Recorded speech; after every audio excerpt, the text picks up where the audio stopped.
Hey guys, tonight we begin with something claustrophobic. A coffin of steel beneath the waves. We're diving into what life was really like inside a WW2 submarine, and I mean really diving into it.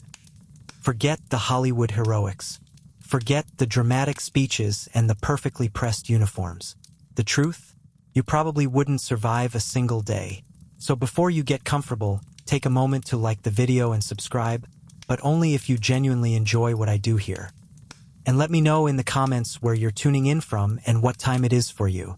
It's always fascinating to see who's joining us from around the world. Now, dim the lights. Maybe turn on a fan for that soft background hum. Create that little cocoon of comfort you're nestled in right now. And let's ease into tonight's journey together. Congratulations, you've just been assigned to USS Gato, SS-212. The good news? You're serving your country in the greatest conflict humanity has ever seen. The bad news? You're about to spend the next 75 days in a floating metal tomb, 300 feet below the surface of the Pacific Ocean, breathing recycled air that tastes like diesel fuel and desperation. Your mission is to hunt Japanese shipping lanes, sink enemy vessels, and somehow stay sane while living in conditions that would make a medieval dungeon look spacious. There's no turning back. No calling in sick. No quitting when it gets hard. You signed up and now you're here. Let's find out what that actually means. Chapter 1. Welcome to your new home. So, you've climbed down that narrow hatch, your sea bag scraping against the steel walls as you descend into darkness. Welcome aboard. Now let's talk about your new home, and I use that word loosely. The USS Gato is 311 feet long and 27 feet wide at her widest point. That sounds spacious, doesn't it? A football field's length of living space. But here's what they don't tell you in recruitment. You're sharing this space with 80 other men, 24 torpedoes, 116,000 gallons of diesel fuel. For diesel engines the size of small cars, 2 electric motors, a forest of pipes and valves, a galley barely large enough to turn around in, and enough provisions to last 2.5 months. Your personal space? Let me paint you a picture. You don't get a room. You don't get a cabin. You get a rack. That's Navy speak for a bunk bed, except calling it a bed is generous. It's a canvas stretched across a metal frame, 6 feet long and 2 feet wide, stacked 3 high against the curved hull of the submarine. You can't sit up in it. You can't roll over without careful coordination. And here's the truly beautiful part. You don't even get your own rack. You're hot bunking. That means you share this glorified shelf with 2 other sailors who work different shifts. When you climb into bed, it's still warm from the previous occupant's body heat. The sheets, if you can call them that, are damp with someone else's sweat. Their smell has soaked into the canvas. You'll never sleep in a completely cold, clean bed for the entire patrol. The smell hits you within seconds of descending that ladder, and it never, ever leaves. It's a symphony of horror composed by the world's worst perfumer. Diesel fuel forms the bass note, thick and oily, coating the back of your throat. Unwashed bodies provide the middle note.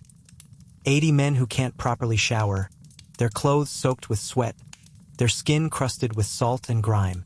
The high notes are special.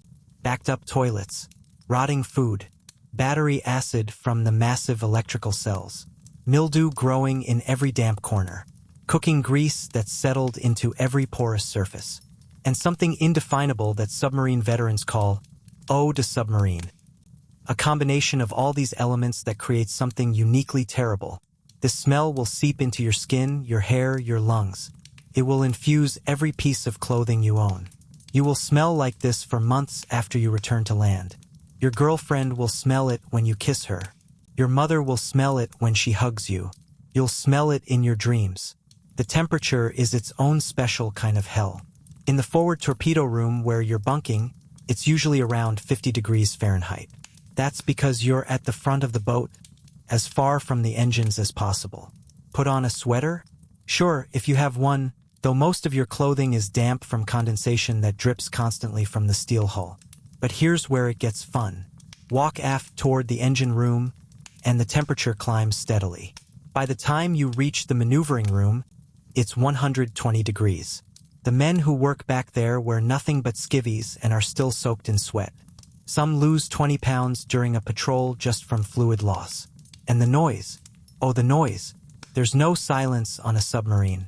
The diesel engines rumble constantly when you're on the surface. A deep vibration that shakes your bones and makes your teeth rattle. When you submerge and switch to electric motors, it's quieter but never silent.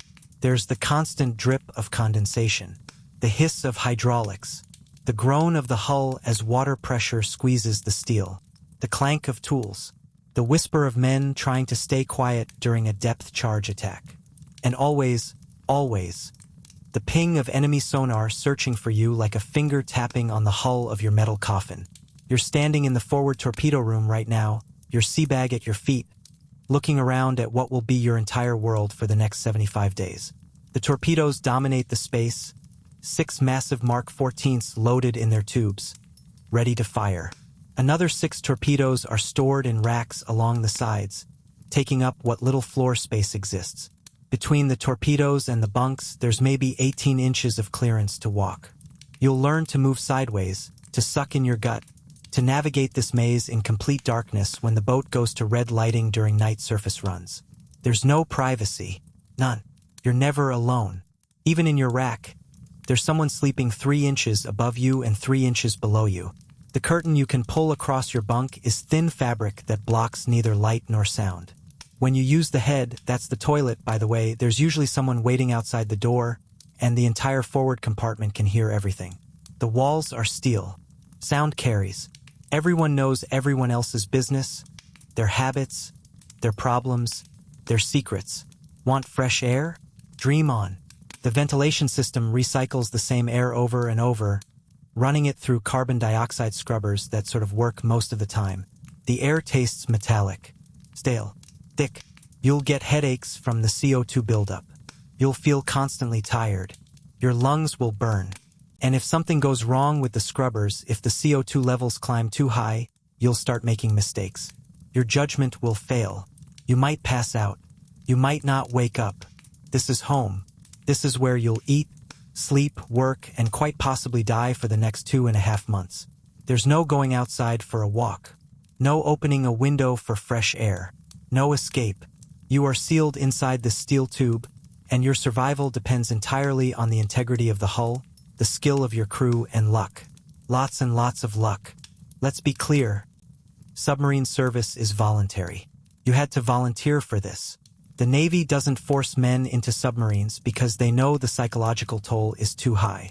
Every man and every single one of them, chose even the grizzled veterans on their 5th patrol, occasionally wakes up in the middle of the night wondering what the hell they were thinking.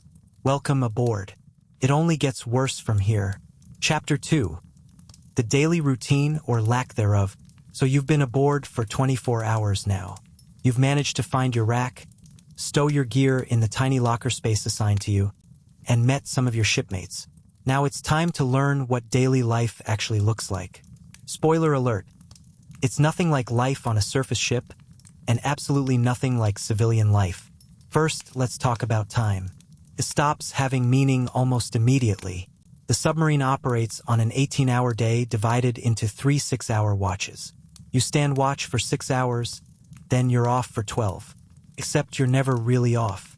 During your off hours, you need to eat, sleep, maintain equipment, attend training, and handle any emergencies that arise. Sleep becomes this precious commodity you steal in 2 to 3 hour increments. Your body's circadian rhythm completely falls apart. You lose track of what day it is. Morning, afternoon, night. These concepts become meaningless in a steel tube where the sun never shines. You wake up, well, you're shaken awake by the guy whose turn it is to use the rack. No gentle alarm. No snooze button. Just a hand on your shoulder and a voice saying, "Rack time's up." You swing your legs out of the bunk, careful not to kick the sailor sleeping below you, and drop to the deck. The steel is cold beneath your feet. You're wearing the same clothes you slept in because changing clothes is a luxury you don't have time for. Your uniform is a mix of dungarees, whatever t-shirt you have that's least filthy, and maybe a jacket if you're in the forward spaces where it's cold. Breakfast. Let's talk about breakfast. If you're lucky and you wake up at a reasonable hour, you might get to eat in the tiny crew's mess, which seats exactly 12 men at a time for a crew of 80. Do the math on that. Most meals are eaten standing up or sitting on your bunk or perched on a torpedo. The cooks prepare food around the clock to accommodate the rotating watch schedule. You grab a metal tray, shuffle through the galley, and get slapped with whatever's available. Early in the patrol, it might be fresh eggs, bacon, toast. Real food. Enjoy it while it lasts because by week 2, the fresh food is gone. After breakfast, you report to your watch station. Where that is depends on your rating, your job specialty. If you're a torpedo man, you're up front, maintaining and loading torpedoes. If you're a machinist's mate, you're in the engine room, monitoring those massive diesels or working on the hundreds of systems that keep the boat running. If you're an electrician, you're everywhere, because there are approximately 17 million things that can go wrong with a submarine's electrical systems. If you're a radio man, you're in the radio shack, which is basically a closet with equipment. If you're a cook, you're in the galley, which is the size of a walk-in closet and somehow has to produce 3 meals a day for 80 men. The work is constant. Everything on a submarine requires maintenance. Constant, endless, never-ceasing maintenance. The diesel engines need oil changes, filter replacements, valve adjustments. The torpedoes need to be inspected, their gyroscopes calibrated, their depth mechanisms tested. The batteries that power the submarine when it's submerged need to be monitored obsessively. Too much charge and they produce hydrogen gas that can explode. Too little charge and you can't stay submerged. The hull fittings need to be checked for leaks. The pumps need to be serviced. The air compressors need maintenance. The refrigeration system needs attention. Everything, all the time, forever. And you do this work in conditions that make it nearly impossible. The lighting is dim to conserve electricity. The spaces are cramped. You're often lying on your back, wedging yourself between pipes, contorting your body into positions that would make a yoga instructor wince. Your tools are slippery with oil. Your hands are covered in cuts and bruises from banging into metal. If the boat suddenly dives to avoid a Japanese patrol, you might hit your head on a valve or slice your hand open on a sharp edge. There's a reason the submarine force has the highest rate of minor injuries in the Navy. Between watches, you're expected to participate in drills. Constant drills, dive drills, surface drills, fire drills, damage control drills, torpedo firing drills, emergency surfacing drills, silent running drills. The boat might be cruising along quietly, and suddenly the diving alarm sounds, "Oga, Oga," and everyone scrambles to their dive stations. You have 45 seconds to get the boat submerged or the captain will have your head. Hatches are thrown closed. Vents are opened. Water floods into the ballast tanks. The bow tips down. You grab onto something solid as the deck tilts 15 degrees forward and the boat slides beneath the waves. Want to know something terrifying? During a crash dive, if you're not holding onto something, you can literally slide down the length of the boat. The deck becomes a ramp. Men have broken bones doing this. One poor sailor slid all the way from the conning tower to the forward torpedo room during an emergency dive, bouncing off every piece of equipment along the way. He spent the rest of the patrol with 3 cracked ribs. Then there's the waiting. So much waiting. Hours of boredom punctuated by moments of sheer terror. You might spend days on patrol without seeing any action, just cruising along on the surface at night, submerging during the day to avoid Japanese aircraft, surfacing again at night to run the diesels and recharge the batteries. During these periods, time stretches endlessly. You read the same books over and over. You play cards until you've memorized every man's tells. You write letters home that you can't send until you return to port. You think. You remember. You worry. And always, there's the smell of diesel fuel. It's in your nose, your mouth, your lungs. You taste it when you eat. You smell it in your sleep. Your skin absorbs it. The Navy doesn't issue submariners dress uniforms during the war years because there's no point. The smell never washes out.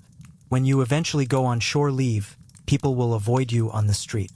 The diesel stench marks you as a submarine sailor as clearly as a tattoo.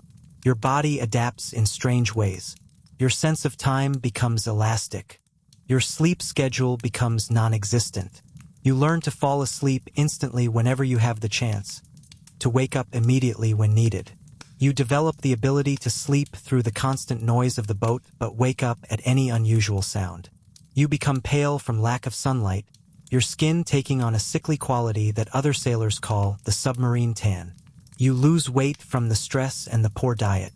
Your immune system weakens from the close quarters and recycled air. If one guy gets sick, everyone gets sick. Here's the thing nobody tells you about submarine duty. It's not the dramatic moments that break you. It's not the depth charge attacks or the emergency dives or the equipment failures, though those are terrifying. It's the grinding, relentless monotony punctuated by moments of terror. It's doing the same watch 4 times a day, every day, for 75 days straight. It's sleeping in someone else's sweat. It's eating food that's progressively less appetizing. It's never being clean. It's never being alone. It's never seeing the sun or breathing fresh air or having a moment of peace. The daily routine isn't routine at all. It's chaos organized just enough to keep the boat functional and the crew sane. And sane is a relative term down here. Let's move on and talk about one of the most important and most disgusting aspects of submarine life. The food. Chapter 3. Eating in a steel coffin. Let's talk about food. Because in the end, few things matter more to a sailor's morale than what he's eating. And on a submarine, food is both a highlight and a source of misery depending on how many days you've been at sea. The galley on USS Gato is approximately 6 feet by 8 feet. That's 48 square feet to prepare 3 meals a day for 80 men. For perspective, your bedroom is probably bigger than the entire cooking area, cold storage, and food prep space combined. There are 2 cooks and 2 mess attendants whose entire lives revolve around keeping the crew fed. These men are magicians. Overworked, underappreciated magicians who somehow produce edible food in conditions that would shut down any civilian restaurant in about 4 seconds. The first week at sea, the food is actually pretty good. Fresh eggs for breakfast, real bacon, fresh bread baked daily, fresh vegetables, actual milk, real butter, steaks and chops for dinner. The submarine leaves port loaded with every fresh item that can be crammed into the small refrigeration units and the few tiny cold storage spaces. But fresh food doesn't last long. By day 10, the milk has turned. By day 14, the bread is moldy unless it's been heavily treated with preservatives. By day 20, fresh vegetables are a distant memory. Then you enter the canned food phase. This is submarine cuisine at its most creative. Everything comes out of cans. Canned vegetables that taste like the metal they're stored in. Canned meat that's some mysterious combination of beef, pork, and hope. Canned fruit cocktail that's 90% syrup and 10% rubbery fruit pieces. The cooks try their best. They really do. They create what they call shit on a shingle, creamed chipped beef on toast, which sounds disgusting but becomes a delicacy by week 5. They make casseroles with whatever canned ingredients are available. They fry canned Spam, which at least provides some variety from the other canned meats. And then there's the bread. After the fresh bread runs out, the cooks bake new loaves daily. Sounds nice, right? Except the flour is stored in sacks that are kept wherever there's space, which means in damp compartments where they absorb moisture and odors. The bread often tastes faintly of diesel fuel.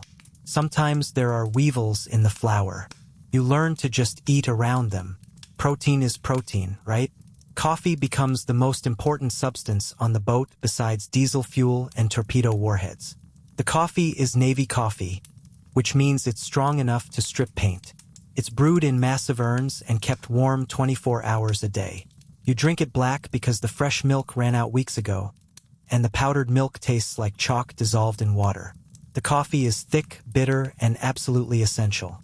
It's what keeps you awake during long watches. It's what warms you in the freezing forward compartments. It's what gives you something to do with your hands during the endless boring hours between action. Want to know something disgusting? The fresh water supply on a submarine is limited. Severely limited. Most of it is reserved for the batteries and the engines. What's left over is for drinking and cooking. Cleaning dishes is done with seawater, which means everything has a faint salt residue on it. Your coffee cup, your dinner plate, your fork, everything tastes slightly of the ocean. You get used to it or you don't eat.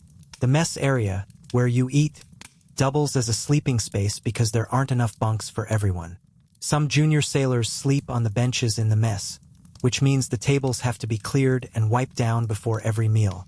The mess also serves as the operating table if the pharmacist's mate needs to perform surgery. That's right. The same table where you eat your canned beef stew might, an hour later, be used to remove someone's appendix. Try not to think about that next time you're eating. Meal times are staggered because only 12 men can eat at once. You get approximately 15 minutes to eat. Grab your tray, shovel food into your mouth, return your tray, get back to work. There's no leisurely dining. No sitting around chatting after a meal. Eat and move on. The next group of 12 is already waiting. And if the boat goes to battle stations while you're eating, your meal gets interrupted. You abandon your tray and run to your station. The food might still be there when you return hours later, cold and congealed, or it might have been cleared away. Tough luck. You eat when you can, not when you're hungry. The monotony of the canned food is soul-crushing. By week 6, you've eaten the same rotation of meals so many times you can predict what's for dinner by what day it is. Spam and beans. Canned hash. Something the cooks optimistically call Swiss steak, which is just tough meat in brown gravy. Canned pork and beans. More spam. So much spam. You begin to understand why submariners have a special hatred for spam that lasts their entire lives. But here's where it gets really fun. Sometimes the cooks run out of certain ingredients. When that happens, meals become improvisational. You might get breakfast at dinner time, eggs and bacon at 6 p.m., because that's what's available. You might get dinner food at breakfast. Time stops having meaning, and so does the meal schedule. And the smell of cooking in that tiny galley permeates the entire forward compartment. Imagine the smell of frying spam mixed with diesel fumes and unwashed bodies, all trapped in a sealed tube with no ventilation. That's what you're breathing while you try to eat. Some men lose their appetite entirely. They drop 30, 40 pounds during a patrol, surviving on coffee and whatever crackers they can stomach. Then there are the special foods. Some captains allow the crew to buy special items before deployment. Candy bars, cookies, canned fruit that's slightly better than the Navy issue stuff. These treats are stored in individual lockers and doled out to yourself sparingly because once they're gone, they're gone. A Hershey bar becomes treasure. A can of peaches becomes a celebration. You trade these items like currency. 2 candy bars for a can of pineapple. A carton of cigarettes for a package of cookies. The submarine develops its own economy based on whatever luxuries men brought aboard. The cooks try to maintain some normalcy. Sunday dinner is supposed to be the best meal of the week. Thanksgiving and Christmas get special meals if the boat is at sea during those holidays. Turkey or ham, canned cranberry sauce, some kind of dessert. These efforts matter more than you'd think. Food is one of the few things that breaks up the monotony. It's something to look forward to. It's something that connects you to home and normalcy and a world where you're not trapped in a steel tube. But by the end of a long patrol, by day 70 or 75, everyone is sick of the food. The cooks have run out of creativity. The crew has run out of patience. You're eating the bottom of the barrel supplies, the cans that were packed way in the back of storage, the questionable items nobody wanted to eat earlier. And you're dreaming of fresh food. A real steak, cold beer, a fresh salad, anything that doesn't come from a can. Want to know the first thing submariners do when they return to port? They find the nearest restaurant and order massive amounts of fresh food. Vegetables, fruit, meat that's not canned or fried beyond recognition. They eat until they're sick because they can. Because for the last 2.5 months, they've been living on canned rations and dreams of fresh tomatoes. Food on a submarine isn't just about nutrition. It's about morale. It's about maintaining some connection to civilization. It's about having something, anything, to break up the endless routine. And when the food is bad, which is often, morale suffers. Men become irritable. Arguments break out. The whole boat becomes tense. This is why the cooks are protected. You don't mess with the cooks, even if the food is terrible, because they're doing the impossible every single day. So next time you complain that your dinner isn't hot enough or that the restaurant got your order wrong, remember the submarine cooks trying to prepare edible meals in a closet-sized galley, with limited ingredients, in a boat that's being tossed by waves or diving to avoid depth charges, feeding 80 men who are tired, stressed, and desperate for anything that tastes like home. Let's move on and talk about something even worse than the food: hygiene, or rather, the complete lack thereof. Chapter 4: Hygiene or the lack thereof. Let's talk about staying clean on a submarine. Actually, scratch that. Let's talk about how you don't stay clean, how you can't stay clean, how the very concept of personal hygiene becomes a distant memory within the first week at sea. You wake up in your rack, and you're already dirty. The canvas beneath you is stained with the sweat of the last dozen men who slept there. Your clothes are damp from condensation that drips constantly from the cold steel hull. Your hair is greasy because you haven't washed it in 3 weeks. Your skin has a film of oil and salt and grime that never quite goes away. And that's just the baseline level of filth you're dealing with before you even start your day. Showers. Let's talk about showers, or more accurately, the lack thereof. The USS Gato has exactly one shower. One. For 80 men. It's located in the after battery compartment, a tiny cubicle about 3 feet by 3 feet. The Navy's official water ration for showering is 30 seconds of water. You read that right. 30 seconds. You step into the shower, turn on the water, get wet for maybe 5 seconds, turn off the water, soap up, turn the water back on, rinse for maybe 10 seconds, and you're done. That's a shower. But here's the catch. Most of the time, you can't even take that pathetic excuse for a shower. Water is rationed severely on a submarine. Fresh water is made through evaporators that process seawater, and the process is slow, energy-intensive, and not particularly efficient. Most of the fresh water produced goes to the batteries and the engines. What's left over goes to drinking and cooking. Showers are a luxury that happens maybe once a week if you're lucky, maybe once every 2 weeks if water is tight. So what do? You learn the art of the whore's bath, wiping yourself down with a damp rag.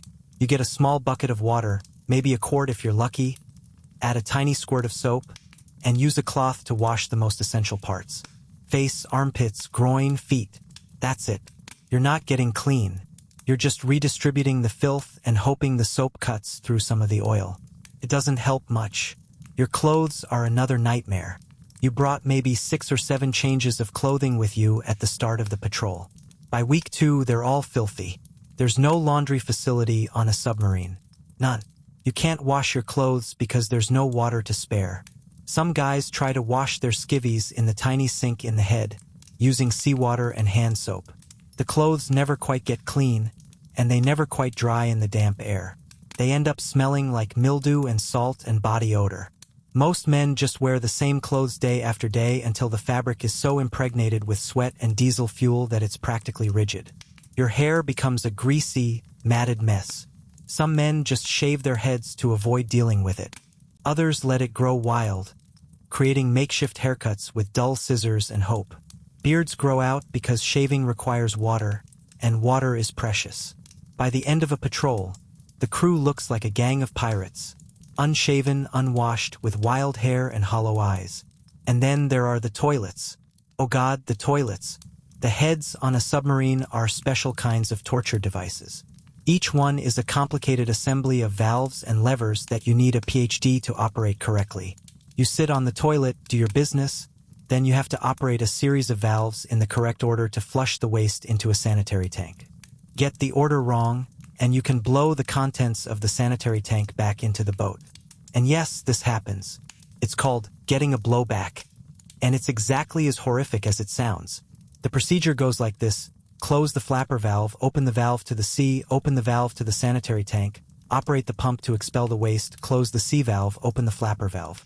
Miss a step, open the valves in the wrong order, or have too much pressure in the sanitary tank, and sewage explodes back through the toilet. Coats the walls. Coats you. It coats everything in the tiny head compartment. And guess who gets to clean it up? You do. The toilets are constantly backing up. The sanitary tanks get full and need to be blown overboard using compressed air, which requires surfacing or getting to shallow depth. If you're deep or in enemy waters, the tanks fill up and the heads become unusable. When this happens, men are reduced to using buckets, which are then emptied when the boat can finally blow the tanks. Living in a sealed tube with 80 men and buckets of human waste is an experience that stays with you forever. Want to brush your teeth? You get a tiny cup of water. You can't rinse your mouth under running water because there is no running water. You use the cup of water to wet your toothbrush, brush, then use what's left in the cup to rinse. Your mouth never feels truly clean. You develop this constant taste of diesel fuel and stale coffee and something indefinably foul that never quite goes away. Dental hygiene is primitive. If you get a cavity, the pharmacist's mate might be able to fill it if he has the supplies and the skill. If you get an abscess, he might give you some aspirin and hope it doesn't get worse. If a tooth needs to come out, well, you're getting it pulled with whatever numbing agent is available, if any. The pharmacist's mate isn't a dentist. He's a guy who took a 16-week medical course and is now responsible for all medical care for 80 men. Dental care is not his specialty. Skin conditions are rampant. The combination of moisture, lack of washing, and constant friction causes rashes, fungal infections, and sores that won't heal. Your feet are particularly bad. They're always damp from standing on wet decks or from sweat that has nowhere to evaporate. Athlete's foot is universal. Trench foot is common. Your skin between your toes becomes white and soft and painful. Some men's feet rot so badly that they can barely walk by the end of a patrol. The close quarters mean that any communicable disease spreads like wildfire. If one guy gets a cold, everyone gets one within a week. If someone has stomach flu, it rips through the boat, and now you've got 80 men with vomiting and diarrhea in a submarine with limited toilet facilities. It becomes a nightmare. The smell becomes unbearable. The misery is universal. And let's talk about that smell again because it deserves special attention. Remember how I mentioned the base smell of diesel, sweat, and sewage? Now add to that the smell of 80 men who haven't properly showered in weeks. Add the smell of dirty clothes that have been worn for days on end. Add the smell of rotting food from the galley. Add the smell of vomit if someone's seasick or has the flu. Add the smell of fear sweat when the boat is under depth charge attack. Mix it all together in a sealed container with inadequate ventilation, and you have the smell of a submarine. The smell gets into everything. Your clothes, your bedding, your skin, your hair, your gear. You can't escape it. You breathe it with every breath. You taste it with every meal. It haunts your dreams. And the worst part? You stop noticing it after a few weeks. Your nose adapts. You become nose blind to the stench. But everyone else can smell you.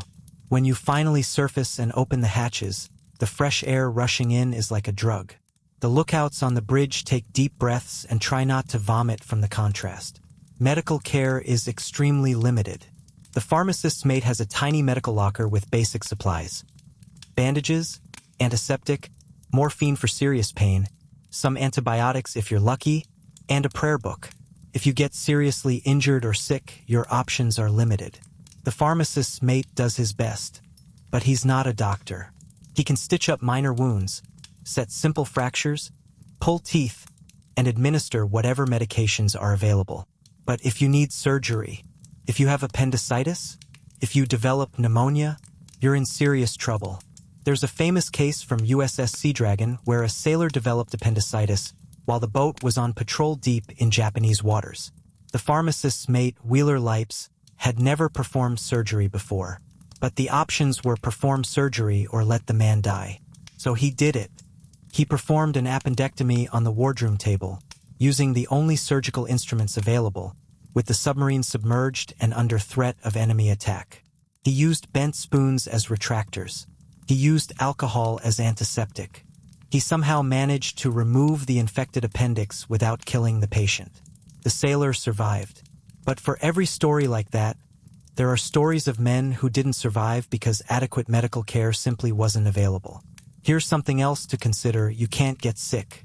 You can't afford to get sick. If you're sick, someone else has to do your job, and everyone is already stretched thin. So you push through. You stand your watch with a fever. You work on equipment while your hands are covered in infected sores. You ignore the pain, the fatigue, the illness, because there's no alternative. The boat must function. The mission must continue. Your personal suffering is irrelevant. By the end of a 75-day patrol, the crew looks like a collection of zombies. Everyone has lost weight. Everyone has skin conditions. Everyone is unwashed and unshaven and exhausted. The psychological toll of being dirty all the time is profound. You feel like an animal. You feel degraded. You feel less than human. And that feeling compounds the stress and the fear and the exhaustion. When the boat finally returns to port, one of the first things that happens is a mandatory shower with actual water pressure and actual hot water. The sailors stand under the spray for 20-30 minutes, trying to wash away 2.5 months of accumulated filth. The water running off them is brown. The soap suds are gray. They scrub until their skin is raw. And even then, even after the longest shower imaginable, they still smell faintly of diesel fuel. It takes weeks for that smell to fully dissipate. So the next time you complain about your shower being too hot or too cold, or about having to share a bathroom with your roommate, think about the submarine sailors standing in line for a 30-second shower once every 2 weeks, washing with seawater, living in clothes that haven't been laundered in months, and sleeping in someone else's dried sweat. Let's move on to something equally miserable. What you're actually wearing in this floating nightmare. Chapter 5. Your wardrobe of misery. You want to know what you're wearing? Let's start with the basics. You were issued a sea bag before boarding with your standard Navy issue. Dungarees, chambray shirts, white t-shirts, skivvies, socks, a pea coat for cold weather, and a couple of work uniforms. That's your entire wardrobe for the next 75 days. No fashion choices. No clean outfit for special occasions. Just these few pieces of clothing that will become progressively more disgusting as the patrol continues. The standard uniform is blue dungaree pants and a chambray shirt. The dungares are heavy denim, which sounds durable and practical until you realize that denim doesn't dry. Ever. The humidity inside a submarine is near 100% constantly. Condensation drips from every cold surface. Your dungarees soak up moisture from the air, from splashed water, from your own sweat. They become damp, then wet, then perpetually soggy. The fabric never fully dries. Within a week, your pants develop a distinctive smell, a combination of sweat, diesel fuel, and mildew. Within 2 weeks, the smell is so embedded in the fabric that it's essentially permanent. The chambray shirts fare no better. The light cotton fabric is supposed to breathe, but in the damp environment of a submarine, it just stays wet. The shirt clings to your skin, chafes. Salt from dried sweat creates white stains across the chest and back. The collar becomes stiff and grimy. The armpits develop dark stains that no amount of washing, if you had water to wash with, could ever remove. Most men quickly abandon the idea of a full uniform and adopt whatever combination is most practical. In the forward torpedo room where it's freezing, you layer on everything you own. T-shirt, chambray shirt, maybe a wool sweater if you have one, dungarees, wool socks. You're still cold, but at least you're not hypothermic. In the engine room where it's 120 degrees, you strip down to skivvies and nothing else. The men who work back there are essentially naked, wearing only their underwear, and still they're dripping with sweat. The temperature differential between compartments means you're constantly adjusting your clothing. Going from the forward torpedo room to the engine room, you'll need to strip off layers.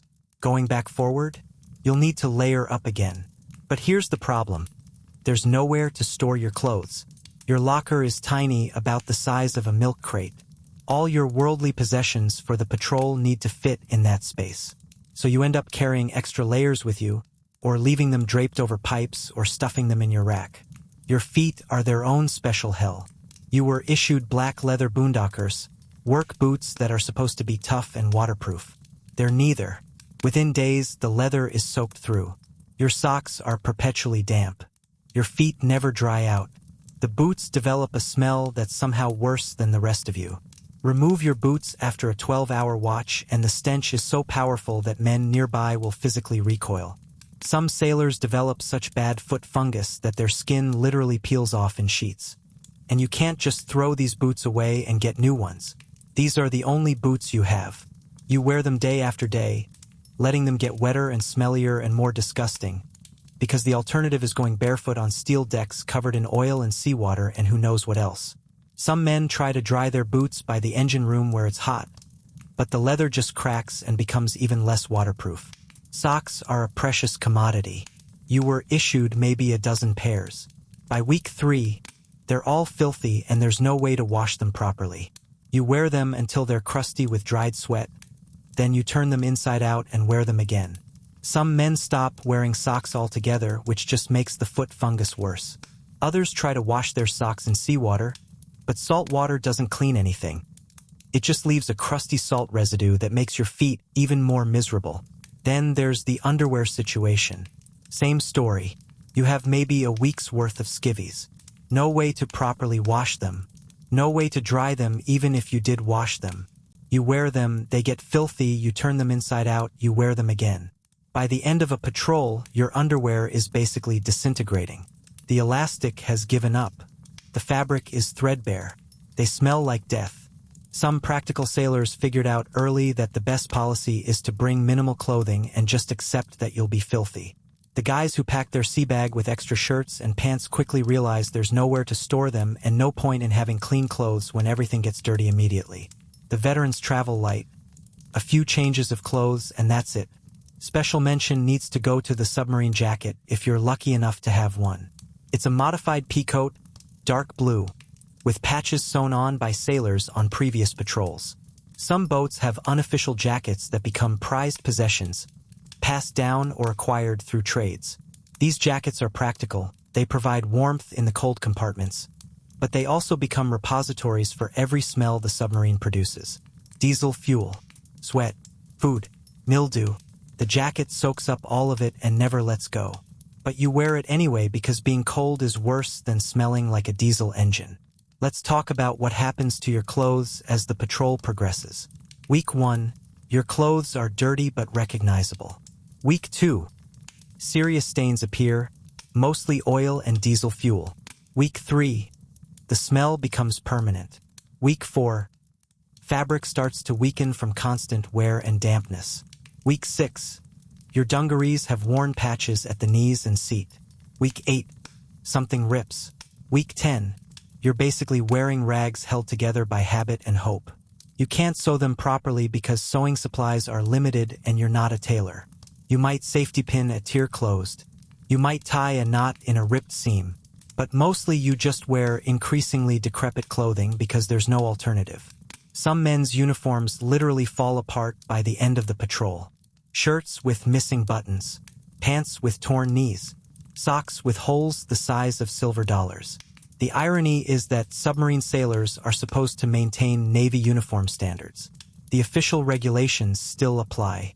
You're supposed to be in proper uniform, clean-shaven, presentable, but the reality is that after a week at sea, everyone looks like a homeless person who's been sleeping under a bridge. The officers mostly give up on uniform inspections. What's the point? Everyone is equally filthy. Everyone is wearing the same deteriorating clothes.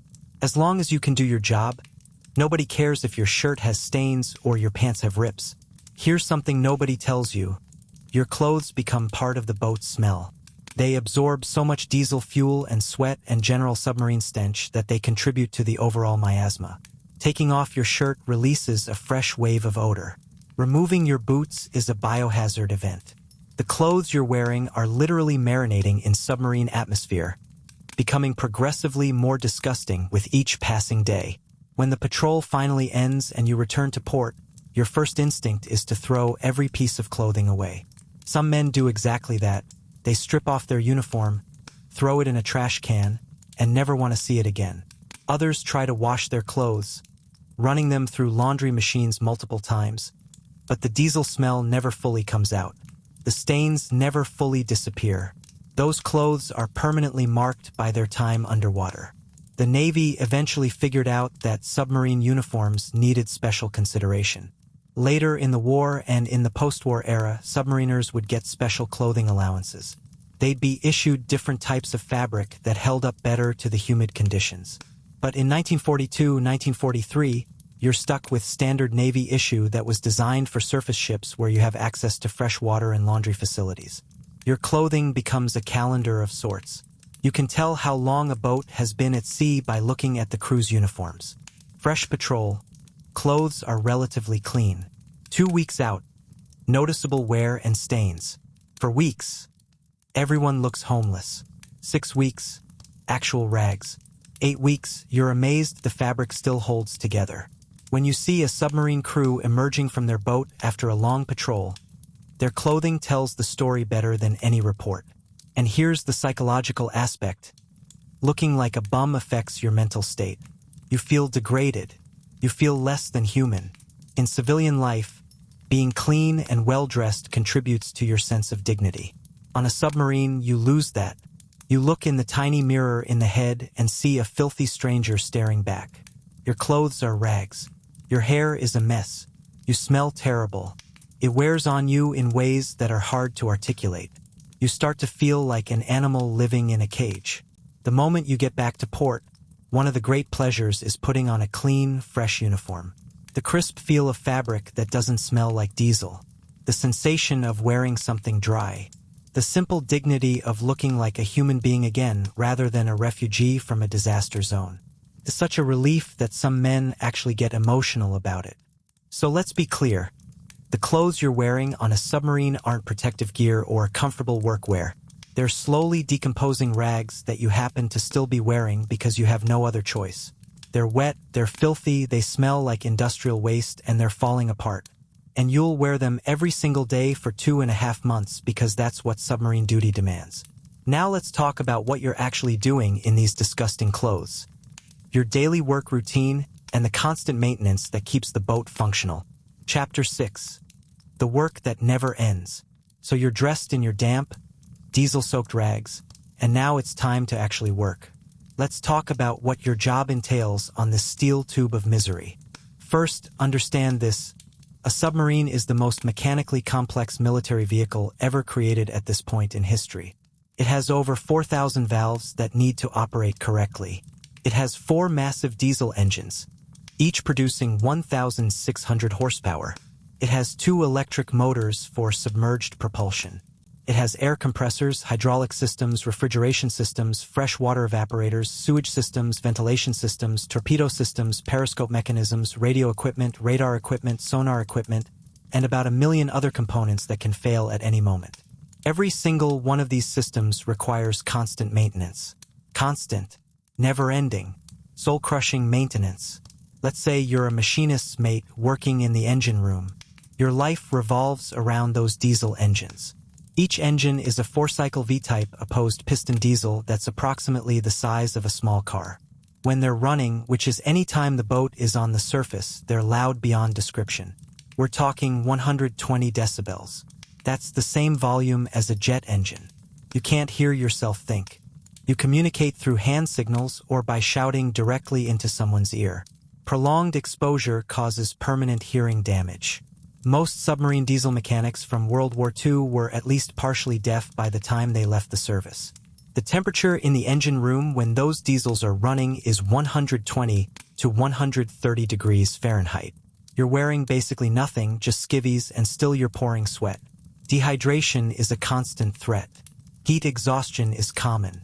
You drink water constantly, but you're losing fluids faster than you can replace them.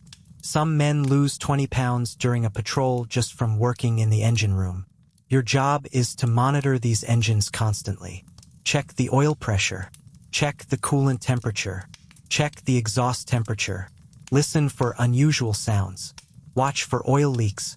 Feel for unusual vibrations. The engines run 8 to 12 hours a day while surfaced, and if something goes wrong, you need to catch it immediately. An engine failure at the wrong moment, say, while you're running on the surface at night recharging batteries in enemy waters, could mean the difference between escape and death. When the engines aren't running, you're maintaining them. Oil changes, filter replacements, cleaning injectors, checking valves, tightening bolts that have worked loose from vibration. Every single maintenance task is done in cramped spaces, in dim light, with tools that are always slightly greasy. You're contorting your body into positions that would make a yoga instructor cry. You're lying on steel deck plates that are either freezing cold or burning hot. You're getting cuts and bruises from banging into sharp metal edges. Your knuckles are perpetually bloodied. And if something breaks, when something breaks, because it's a matter of when, not if, you have to fix it immediately. There's no calling for a repair technician. There's no waiting for parts to arrive. You fix it with whatever you have on hand. You improvise. You make do. There's a saying in the submarine force, we make steam and miracles. The miracles part refers to keeping impossibly complex machinery running with limited tools and limited parts in impossible conditions. Or maybe you're an electrician. Your job is even more stressful because the entire boat's survival depends on electrical systems functioning correctly. The batteries are your primary concern. USS Gato has 252 battery cells divided into 2 banks, one forward and one aft. Each cell is about 2 feet tall, 1 foot wide, and weighs over 1,600 pounds. Together, they store the electrical power needed to run the boat while submerged. These batteries are temperamental and extremely dangerous. They produce hydrogen gas while charging, which is explosive. They produce chlorine gas if seawater gets in them, which is deadly. They need to be maintained at specific temperature and charge levels or they fail. Your job is to monitor them constantly, taking specific gravity readings, checking water levels, monitoring temperature, ensuring proper ventilation. If you screw up and the batteries fail, the boat can't stay submerged. If you really screw up and the batteries explode, everyone dies. The battery compartments are located directly under the crew spaces. When the batteries are charging, you can smell the faint odor of hydrogen, a kind of sharp, unpleasant smell. It makes everyone nervous. There have been incidents of battery explosions on submarines. USS Cochino sank after a battery fire. Everyone on board knows the dangers.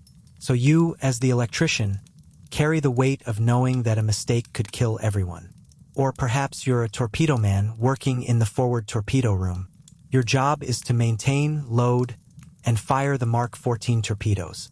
Each torpedo weighs over 3,000 pounds and is 21 feet long. Loading them into the tubes requires a complex system of chain hoists and rails and precise coordination among multiple men. One wrong move and several tons of explosive-filled torpedo can crush you against the hull. The torpedoes themselves are complex mechanisms. They have gyroscopes that need to be calibrated. They have depth-setting mechanisms that need to be tested. They have propulsion systems that need to be maintained. And they have warheads containing over 600 pounds of high explosive. You're working with them every day in a confined space, and if something goes wrong, if a warhead detonates prematurely, the explosion will break the submarine in half and kill everyone instantly. You also need to understand that early in the war, the Mark 14 torpedo was notoriously unreliable. The magnetic exploders often didn't work. The contact exploders often didn't work. The depth-keeping mechanisms were faulty. You'd set up the perfect shot, fire your torpedo at an enemy ship, watch it run true, and then nothing. It would pass under the ship without exploding. Or it would hit the ship and bounce off without exploding. Or it would run too deep. Or it would run in circles and nearly sink your own submarine. This was infuriating for crews who risked their lives getting into position for the perfect shot, only to have the torpedo fail. The Bureau of Ordnance insisted the torpedoes were fine and that submarine crews weren't using them correctly. It took until mid-1943 for the Navy to finally acknowledge the problems and fix them. Until then, you're firing weapons that might work or might not, or might even sink your own boat. Every rating, every job specialty on the submarine involves constant work in difficult conditions. The cooks are preparing meals in a closet-sized galley while the boat pitches and rolls. The radio men are monitoring communications equipment that's finicky and prone to failure. The sonar operators are listening through headphones for hours on end, straining to identify distant sounds that might be enemy ships. The quartermasters are plotting courses and navigating, trying to keep the boat on track when celestial navigation is only possible during brief surface periods at night. And all of this work happens on a schedule that never stops. The boat operates 24 hours a day. Someone always needs to be on watch. Someone always needs to be monitoring equipment. Someone always needs to be ready to respond to emergencies. You work your 6-hour watch, grab some food, maybe sleep for 3 to 4 hours, and then you're back on watch. Day after day, week after week. The physical toll is enormous. You're exhausted all the time. Your body never fully recovers from one watch before you're starting the next. Sleep deprivation becomes your normal state. You make mistakes from fatigue. Your hands shake. Your judgment becomes impaired. But you keep working because stopping isn't an option. The psychological toll is just as bad. You're responsible for critical systems that everyone depends on. One mistake could kill your friends. One oversight could sink the boat. The pressure is relentless. Some men crack under it. They become withdrawn. They stop eating. They make increasingly dangerous errors. When that happens, they get reassigned to less critical duties, and someone else picks up their workload. And through it all, you're doing this work while wearing damp, filthy clothes, while hungry because you didn't have time to eat, while tired because you didn't have time to sleep, while breathing air that's thick with CO2 and diesel fumes, in temperatures that are either freezing or boiling, in a steel tube that might be attacked at any moment. The work never ends. Even when you're supposedly off watch, there are maintenance tasks, training drills, inspections. The boat demands constant attention. Every system needs care. Every component needs monitoring. And you're one of 80 men trying to keep this impossibly complex machine functional in the middle of the ocean while enemy forces actively try to kill you. Want to know what's really exhausting? It's not just the physical work. It's the mental load. It's knowing that your work matters. That lives depend on you doing your job correctly. That there's no backup plan if you fail. That stress compounds the physical exhaustion until you're running on pure willpower and Navy coffee. Some men love it. They thrive on the challenge, the responsibility, the camaraderie of working with other skilled sailors. Others tolerate it because they have no choice. And some men count down the days until their patrol ends and they can escape this floating nightmare. But right now, you're only a couple weeks into a 75-day patrol. You've got 2 more months of this. 2 more months of 6-hour watches. 2 more months of maintenance in impossible conditions. 2 more months of exhaustion and stress and constant work. Let's move on and talk about something that affects all of this work. The environment you're working in and how the ocean itself becomes your enemy. Chapter 7. When the ocean tries to kill you, let's talk about the environment you're working in. Because the ocean isn't just the backdrop for your misery. It's an active participant in trying to kill you every single day. First, understand that a submarine is an extremely unnatural thing. You're in a steel tube designed to sink, filled with air, surrounded by millions of tons of water that wants nothing more than to crush you flat. The pressure at 300 feet depth, standard operating depth for USS Gato, is over 130 pounds per square inch. That's nearly 9 times normal atmospheric pressure. The ocean is pressing against the hull with unimaginable force, trying to squeeze the air out of the submarine like you'd squeeze water from a sponge. You can hear the hull working. It groans, creaks. It makes sounds like a living thing in pain. When you dive deep, the hull actually compresses. The steel flexes inward. The deck plates shift. Sometimes you hear a sharp crack like a gunshot. That's a hull stanchion adjusting to the pressure. Every time you hear one of those sounds, your heart skips a beat because you're thinking, is that normal metal flexing? Or is that the sound of structural failure about to flood the boat and kill us all? The deeper you go, the worse it gets. USS Gato's test depth is 300 feet. That means the Navy has tested that the boat can survive at that depth. Crush depth, the depth at which the hull will fail and implode, is estimated at around 400 to 450 feet. But here's the thing. Nobody knows for certain where crush depth actually is until a submarine doesn't come back. And sometimes, in combat situations, you need to go deeper than test depth. You're being hunted by destroyers dropping depth charges, and you need to go as deep as possible. So the captain orders 350 feet, then 375 feet. The hull sounds like it's tearing itself apart. Water starts to spray from rivet holes. The deck is angled so steeply that you're climbing uphill toward the bow. And you pray that the engineers who designed this boat calculated the strength margins correctly. Want to know what happens if the hull fails? It implodes. Not explodes, implodes. The external water pressure is so much greater than the internal air pressure that the hull collapses inward faster than the human eye can follow. One moment you're standing in the control room. The next moment, the bulkhead caves in and a wall of water hits you at hundreds of miles per hour. You're crushed instantly. Your body is pulverized. The entire submarine compresses into a ball of twisted metal about the size of a car. Everyone dies in a fraction of a second. At least it's quick. But hull failure isn't the only way the ocean tries to kill you. Let's talk about flooding. Every submarine has hundreds of hull penetrations, places where pipes, electrical cables, and shafts pass through the pressure hull. Every one of these penetrations is a potential leak point. The stuffing boxes around the propeller shafts are particularly troublesome. These are mechanical seals that allow the propeller shafts to rotate while theoretically keeping water out. In practice, they always leak a little. You can watch water dripping steadily from the stuffing boxes into the bilges. As long as the leak is minor, the bilge pumps handle it. But if a stuffing box fails under pressure, water comes shooting in like a fire hose. Now you've got a flooding emergency. The sound of water entering the submarine is terrifying. It's not a gentle trickle. It's a violent spray, a roar, a hiss of water under pressure forcing its way in. The compartment starts flooding. Water is spraying everywhere. Men are shouting. Someone hits the general alarm. You're scrambling to close the watertight door to isolate the flooding compartment.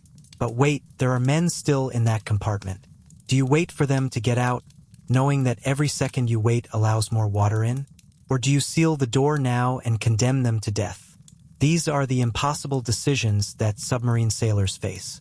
The correct answer, the one that saves the most lives, is to seal the compartment immediately. Sacrifice a few men to save the rest.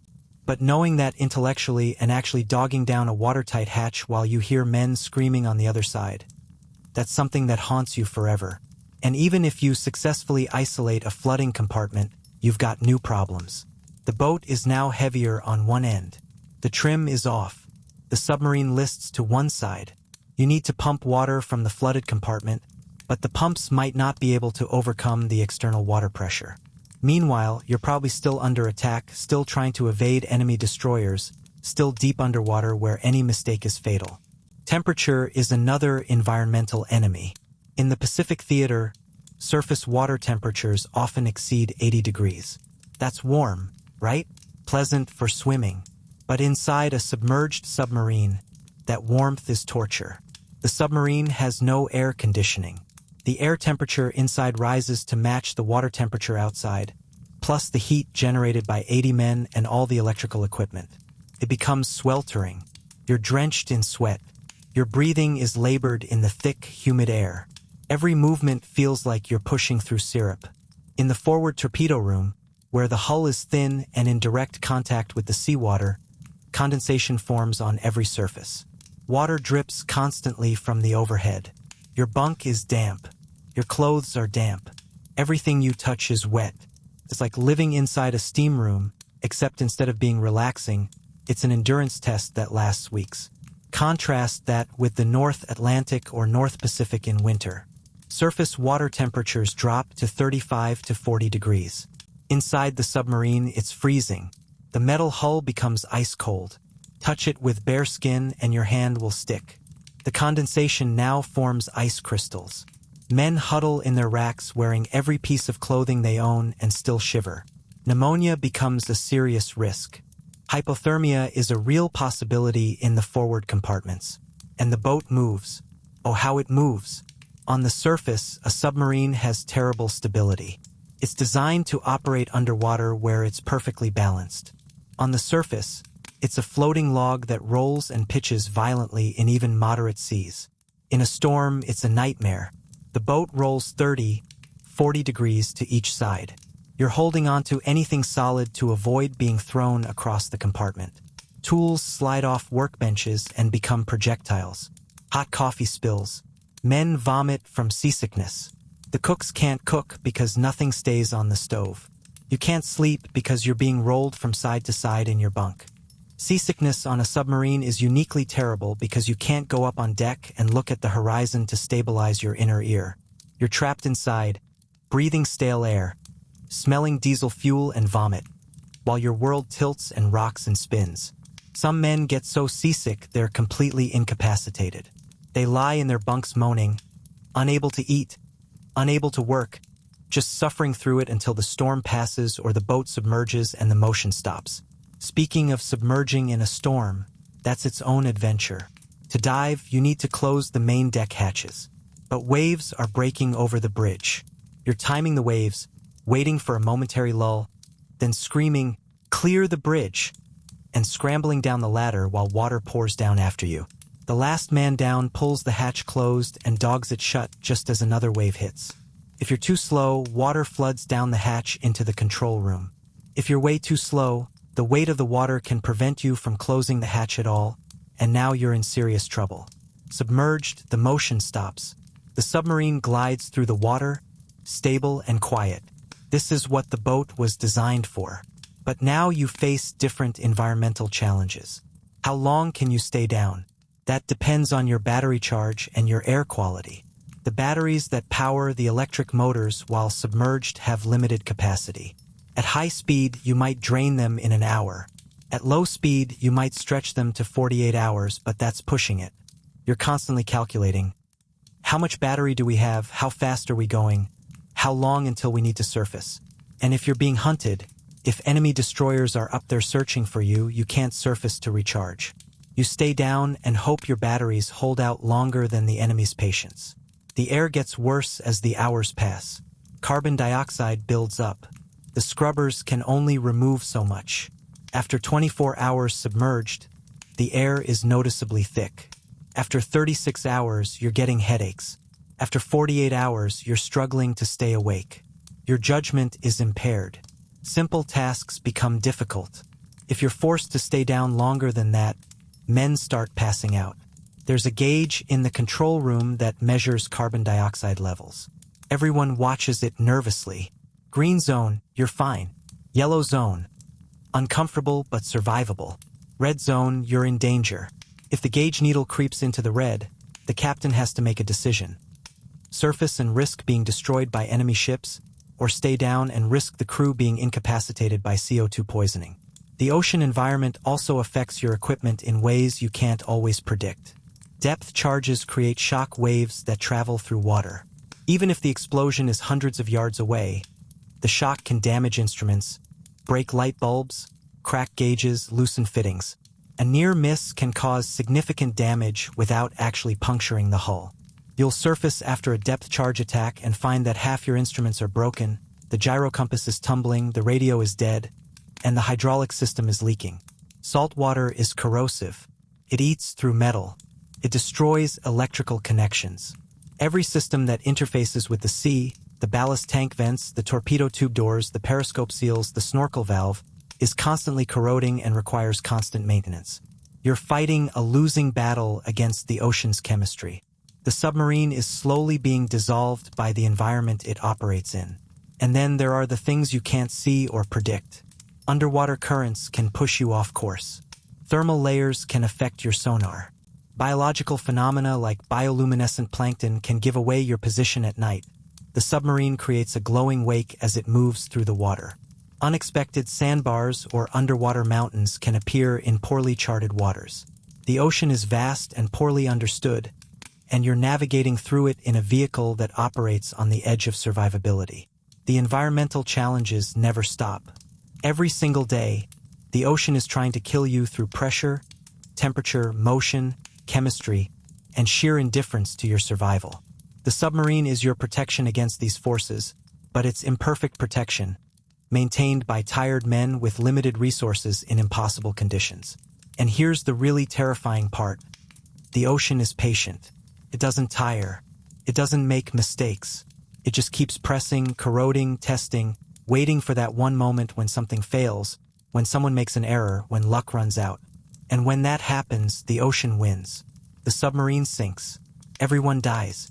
And the ocean keeps moving, completely indifferent to the 80 lives it just claimed. So every time you hear that hull groan, every time you see water dripping from a fitting, every time you feel the boat shudder from a depth charge, you're reminded, the ocean wants you dead. It's trying its best to kill you, and only the skill of your crew and a lot of luck is keeping you alive. Let's talk about something that makes the environmental challenges even worse. The enemy actively trying to kill you. Chapter 8. The hunters become the hunted. So you're already dealing with the ocean trying to crush you, the heat or cold trying to exhaust you, the toxic air trying to poison you, and the mechanical systems trying to fail at the worst possible moment. Now add human beings who are actively trying to kill you with explosives. Welcome to submarine warfare. You're on patrol in the Philippine Sea. It's 0300 hours, 3 a.m., and you're running on the surface recharging batteries. The night is dark, which is good. Dark nights are when submarines do most of their work. You can run the diesel engines to recharge the batteries, make good speed toward your patrol area, and remain relatively invisible. The lookouts on the bridge are scanning the horizon with binoculars, looking for the silhouette of enemy ships. Suddenly, the radar operator calls out a contact. There's something out there. Multiple somethings. Convoy. This is what you came for. This is your job. Find enemy merchant ships and sink them.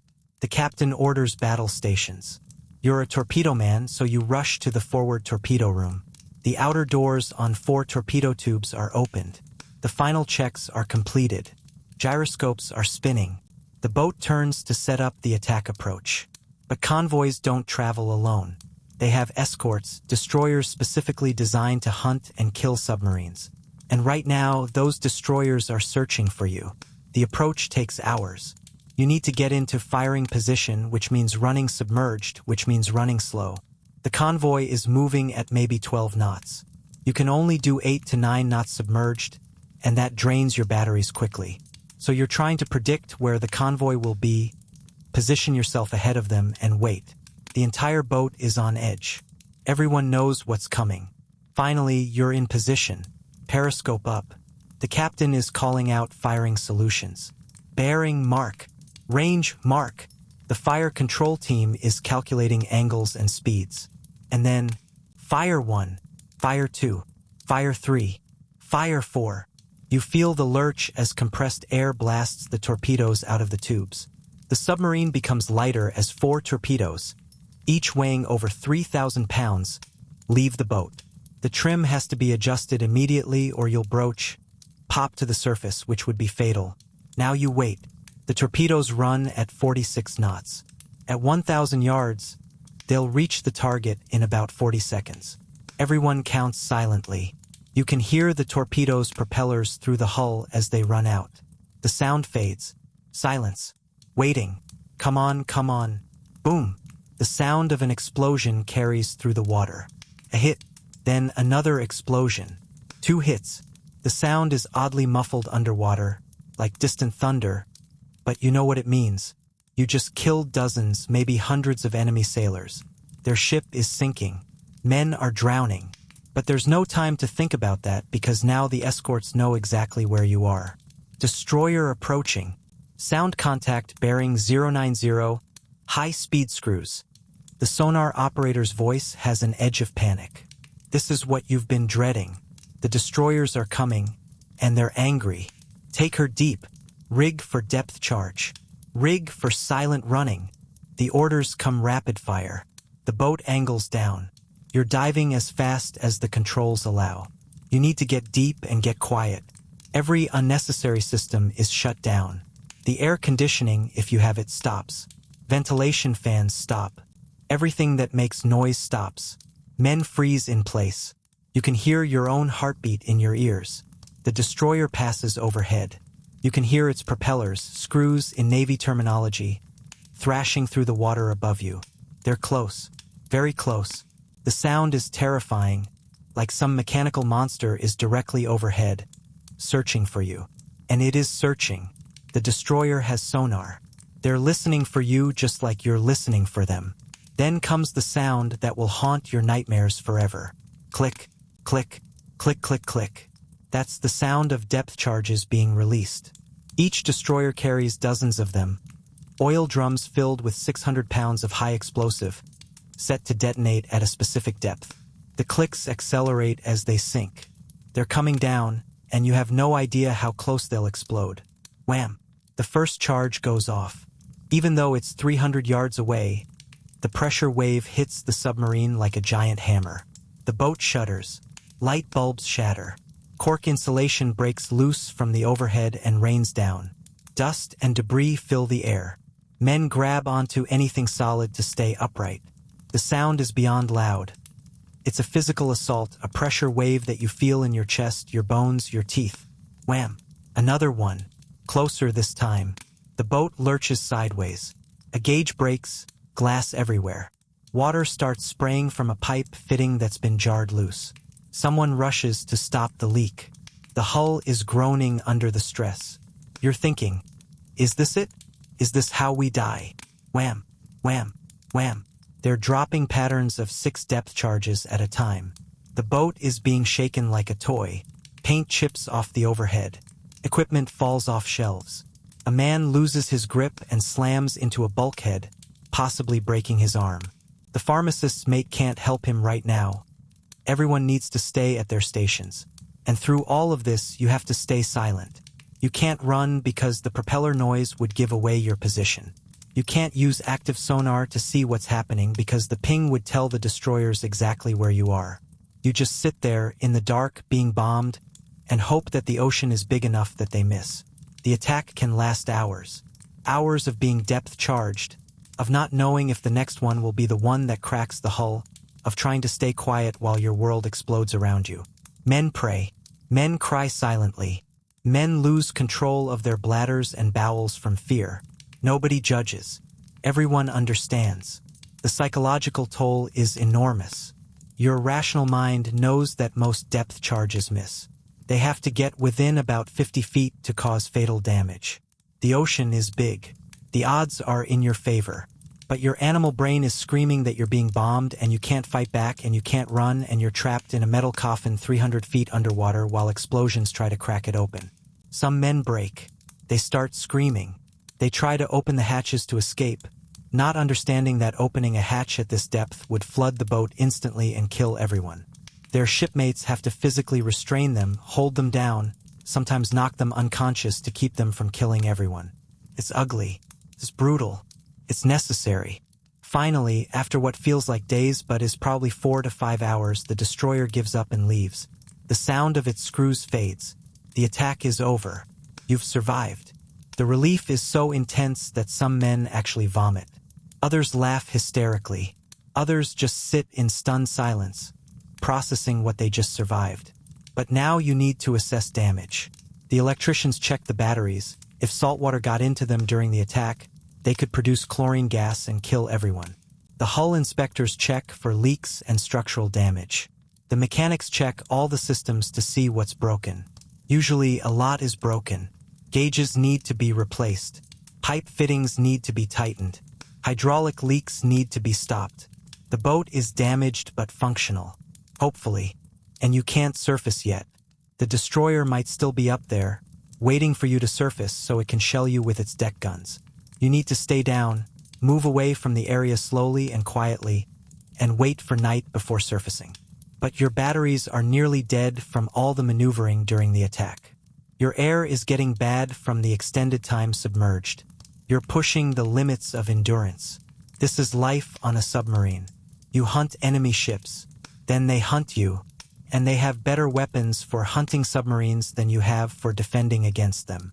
A destroyer has depth charges, sonar, and speed. A submerged submarine has only stealth. If you're found, you're in serious trouble. Sometimes the attacks are even worse. Sometimes the destroyer is joined by aircraft. Now you've got planes dropping depth bombs while the destroyer drops charges. Sometimes multiple destroyers work together, coordinating their attacks, boxing you in. Sometimes they're systematic, dropping patterns every 15 minutes for 12 hours straight, just waiting for you to make a mistake or run out of battery power. And here's something terrible. Sometimes the attack damages the submarine too badly to survive. A depth charge ruptures a fuel tank and diesel floods the boat. A depth charge cracks a battery cell and chlorine gas spreads. A depth charge jams the diving planes and you can't control your depth.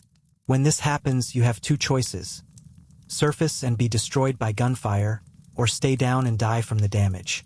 Neither option is good. The worst-case scenario is when the boat goes too deep. Maybe the depth gauge is broken and you don't realize how deep you are. Maybe the diving planes are jammed and you can't stop descending. Maybe you're evading and the captain orders, "Take her deeper," and you go past the point of no return. The hull starts failing. Rivets pop out like bullets. Water sprays in from every seam. The pressure is collapsing the hull. Men are shouting. Alarms are screaming. And then the hull implodes and it's over. This happened to real submarines. USS Squalus sank during a test dive in 1939. 26 men survived in the forward compartments. 26 died in the flooded aft sections. USS Thresher imploded during a deep dive in 1963. All 129 men aboard died instantly. USS Scorpion disappeared in 1968. 99 men lost, still debated. These weren't lost to enemy action. They were lost to the environment and equipment failure. But in war, most submarines lost to enemy action simply disappear. They go out on patrol and never come back. No radio calls. No wreckage found. They're just declared overdue and presumed lost. 52 American submarines were lost during World War II, taking 3,505 men to the bottom. That's a 22% loss rate, the highest of any branch of service in any American war. 1 in 5 boats didn't come home. Think about that. When you leave port at the start of a patrol, you know there's a 1 in 5 chance you won't return. You know that submarine duty has the highest fatality rate in the entire military. And yet you still volunteered for this. Why? Some say it's the extra pay. Submarine duty pays 50% more than surface ships. Some say it's the prestige. Submariners are considered the elite. Some say it's the adventure. Whatever the reason, you're here now, and the destroyers are out there actively hunting for you. Let's talk about what happens when you're not being hunted, the endless tedium of patrol duty, and the psychological toll of living in a steel tube. Chapter 9. Losing your mind slowly. Let's talk about what happens to your brain when you live like this for 75 days straight. Because the physical challenges are brutal, but the psychological toll is what really breaks men. You're living in a steel tube 311 feet long with 79 other men. You can never be alone. Ever. Even when you're in your rack with the curtain pulled, you can hear everything. Conversations, snoring, arguments, someone crying quietly in the dark. There's no privacy for your thoughts. No space to decompress. No moment where you can just exist without being observed or heard or needed by someone else. The lack of natural light destroys your circadian rhythm within days. Your body has no idea if it's morning or night. The artificial lighting, dim red lights at night, slightly brighter white lights during the day, doesn't fool your brain. You're tired all the time but can never quite sleep deeply. You exist in this perpetual state of exhaustion that makes everything harder. Your emotions become unstable. Small frustrations become rage-inducing. You snap at your friends over nothing. You feel like crying over minor setbacks. Claustrophobia is a constant companion, even if you never had it before. You're acutely aware that you're in a tube underwater, with millions of gallons of water pressing in from all sides. The walls feel like they're closing in. Some men cope by avoiding looking at the curved hull, by focusing on their work, by pretending they're somewhere else. Others embrace it, accepting their situation with a kind of fatalistic calm. And some men break. They have panic attacks, hyperventilate, beg to be let off the boat even though that's impossible. The isolation from the outside world is profound. You have no idea what's happening back home. No news, no letters, no phone calls. For all you know, your wife has left you, your parents have died, your house has burned down. You're completely cut off. When the boat occasionally receives radio messages, they're usually operational orders, not personal news. The isolation gnaws at you. You obsess over what might be happening in your absence. Your imagination fills the void with worst-case scenarios. Relationships with your crewmates become intensely important and intensely difficult. These men are your entire social world. You depend on them for survival, but you also see them at their worst. Unwashed, exhausted, scared, angry. You know everyone's habits, everyone's quirks, everyone's irritating tendencies. That guy who chews with his mouth open becomes the focus of irrational hatred. The guy who snores too loud becomes your nemesis. Petty grievances that would be nothing on shore become major sources of conflict in the confined space. Arguments break out over nothing. Someone used your coffee cup. Someone took your rack when it was your turn. Someone made a joke that went too far. These arguments can escalate because there's nowhere to walk away and cool down. You're stuck with each other. Some crews handle this well, developing strong bonds and genuine brotherhood. Other crews fracture, developing cliques and feuds that make the misery worse. The veteran sailors, the men on their 3rd or 4th patrol, develop coping mechanisms. They're stoic. They focus on their work. They maintain routines that give structure to the chaos. They've learned to compartmentalize their fear and stress. They sleep when they can. They eat when they can. They don't think too hard about the situation. But even the veterans have limits. Even they show signs of strain as the patrol stretches on. The newer sailors, on their first patrol, struggle more obviously. Some adapt quickly, proving they have what it takes. Others struggle to cope. They become withdrawn or erratic. They make mistakes. They require constant supervision. The veterans watch them carefully because a sailor having a breakdown can endanger everyone. Sleep deprivation compounds everything.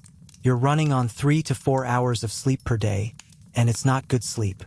It's interrupted sleep, stolen in brief chunks between watches and maintenance and drills. After weeks of this, you're not thinking clearly. You hallucinate. You see movement in your peripheral vision that isn't there. You hear voices calling your name. You forget things. Your judgment becomes impaired.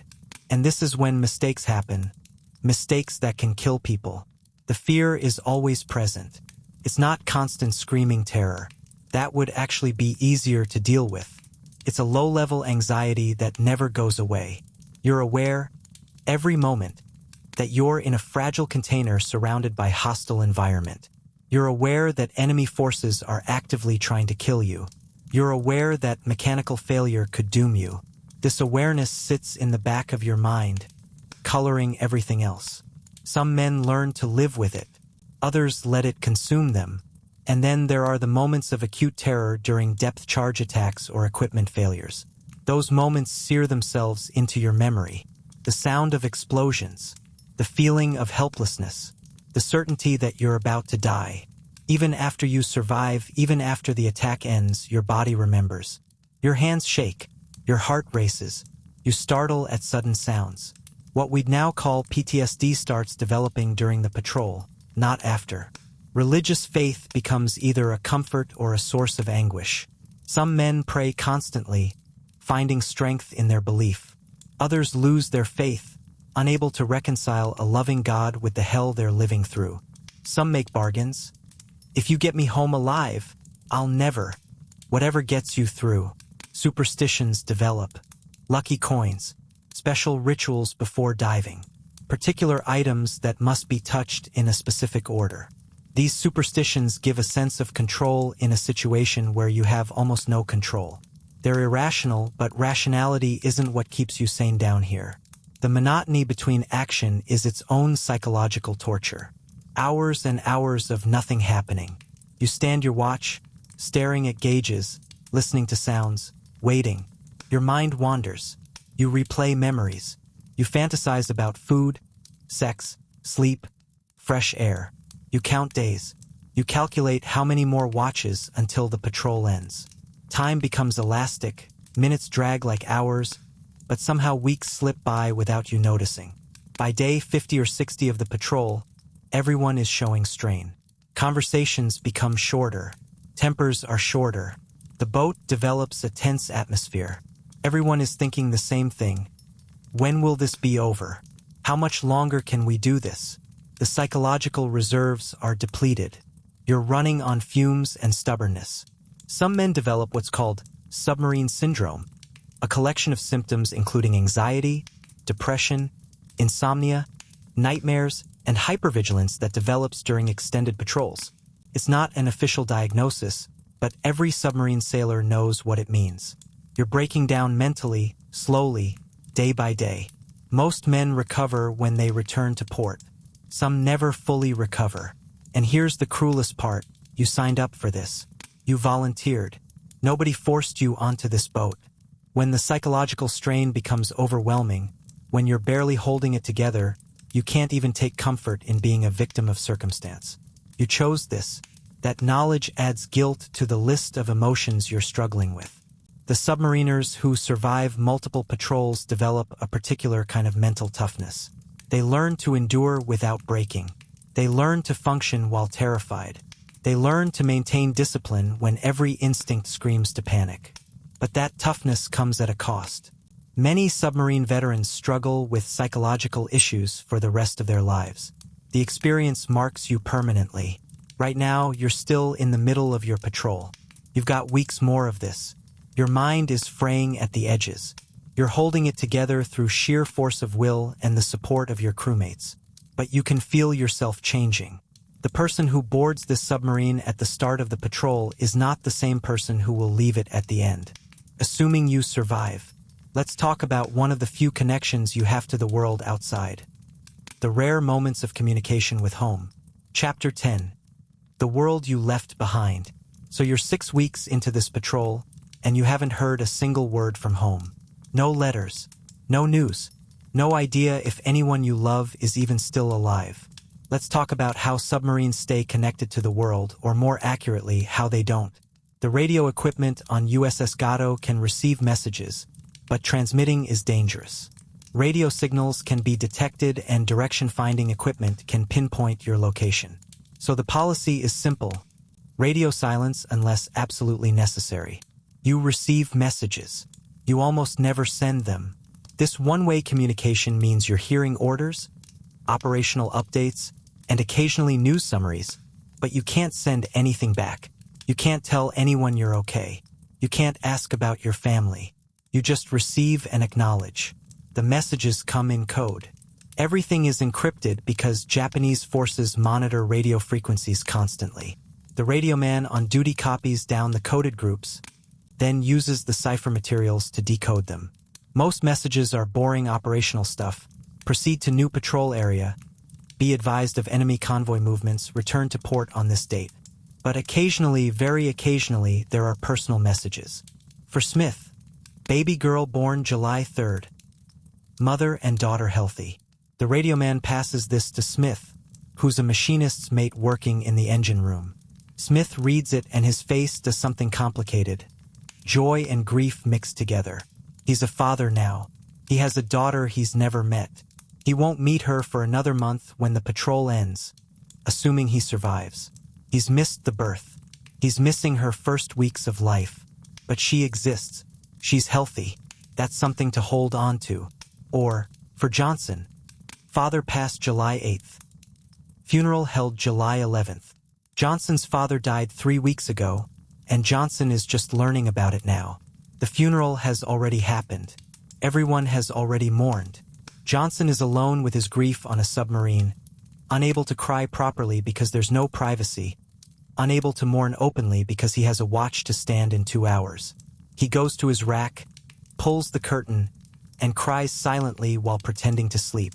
These messages are rare and brief. Most men go entire patrols without receiving any personal communication. They're left to wonder and worry and imagine. Has your wife gotten your letters from the last port visit? Does she know you're okay? Is she faithful? Is she safe? You torture yourself with questions that have no answers. The mail system only works when you're in port. Before the patrol, you had a chance to send and receive letters. You wrote to your wife, your parents, your siblings. You got letters back, maybe. Mail delivery during wartime is unreliable. Letters get lost. Ships carrying mail get sunk. You might get a letter from your wife dated 3 months ago, responding to something you wrote 4 months ago. The conversation is disjointed and frustrating. And what do you write in those letters? You can't tell them what you actually do. Operational security forbids it. You can't say where you've been, what you've done, what you've seen. So you write generic things. I'm doing well. The food is fine. I miss you. I love you. I'll be home when this is over. You can't convey the reality.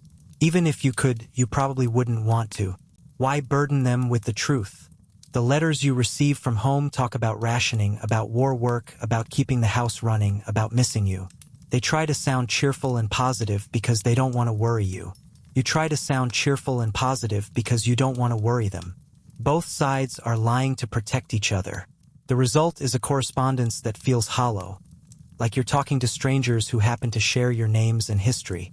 Some men stop writing. They can't maintain the pretense. They can't keep lying about being fine when they're not fine. They go silent, and their families worry, and that makes everything worse. Other men write obsessively, pouring out pages of mundane details, trying to maintain some connection to normalcy. Both approaches are coping mechanisms. Neither works particularly well. Photos become treasured possessions. Before the patrol, you brought photos of your wife, your children, your parents. You keep them in your locker or tuck them into the edge of your bunk. You look at them during quiet moments. But photos are treacherous things. That picture of your wife. Was she really that beautiful, or is your memory embellishing? That photo of your son, he's probably grown since it was taken. He's changing, becoming a different person, and you're missing it. The photos show you the past, but the present remains unknowable. News from the outside world arrives in fragments. The radio man might decode a news summary and post it on the bulletin board. Allied forces advance in Italy. Japanese forces retreat in Burma. War bond drive exceeds quota. These snippets of information are your only window into the larger conflict you're part of. You're living in a bubble, completely isolated from the global war that gives your suffering context and meaning. And you wonder, what's happening in the war that you don't know about? What if the war ended and nobody told you? What if you're still out here hunting enemy ships while peace has been declared? This actually happened to some submarines in 1945. They were on patrol when Japan surrendered, and they didn't find out for days because radio silence protocols were still in effect.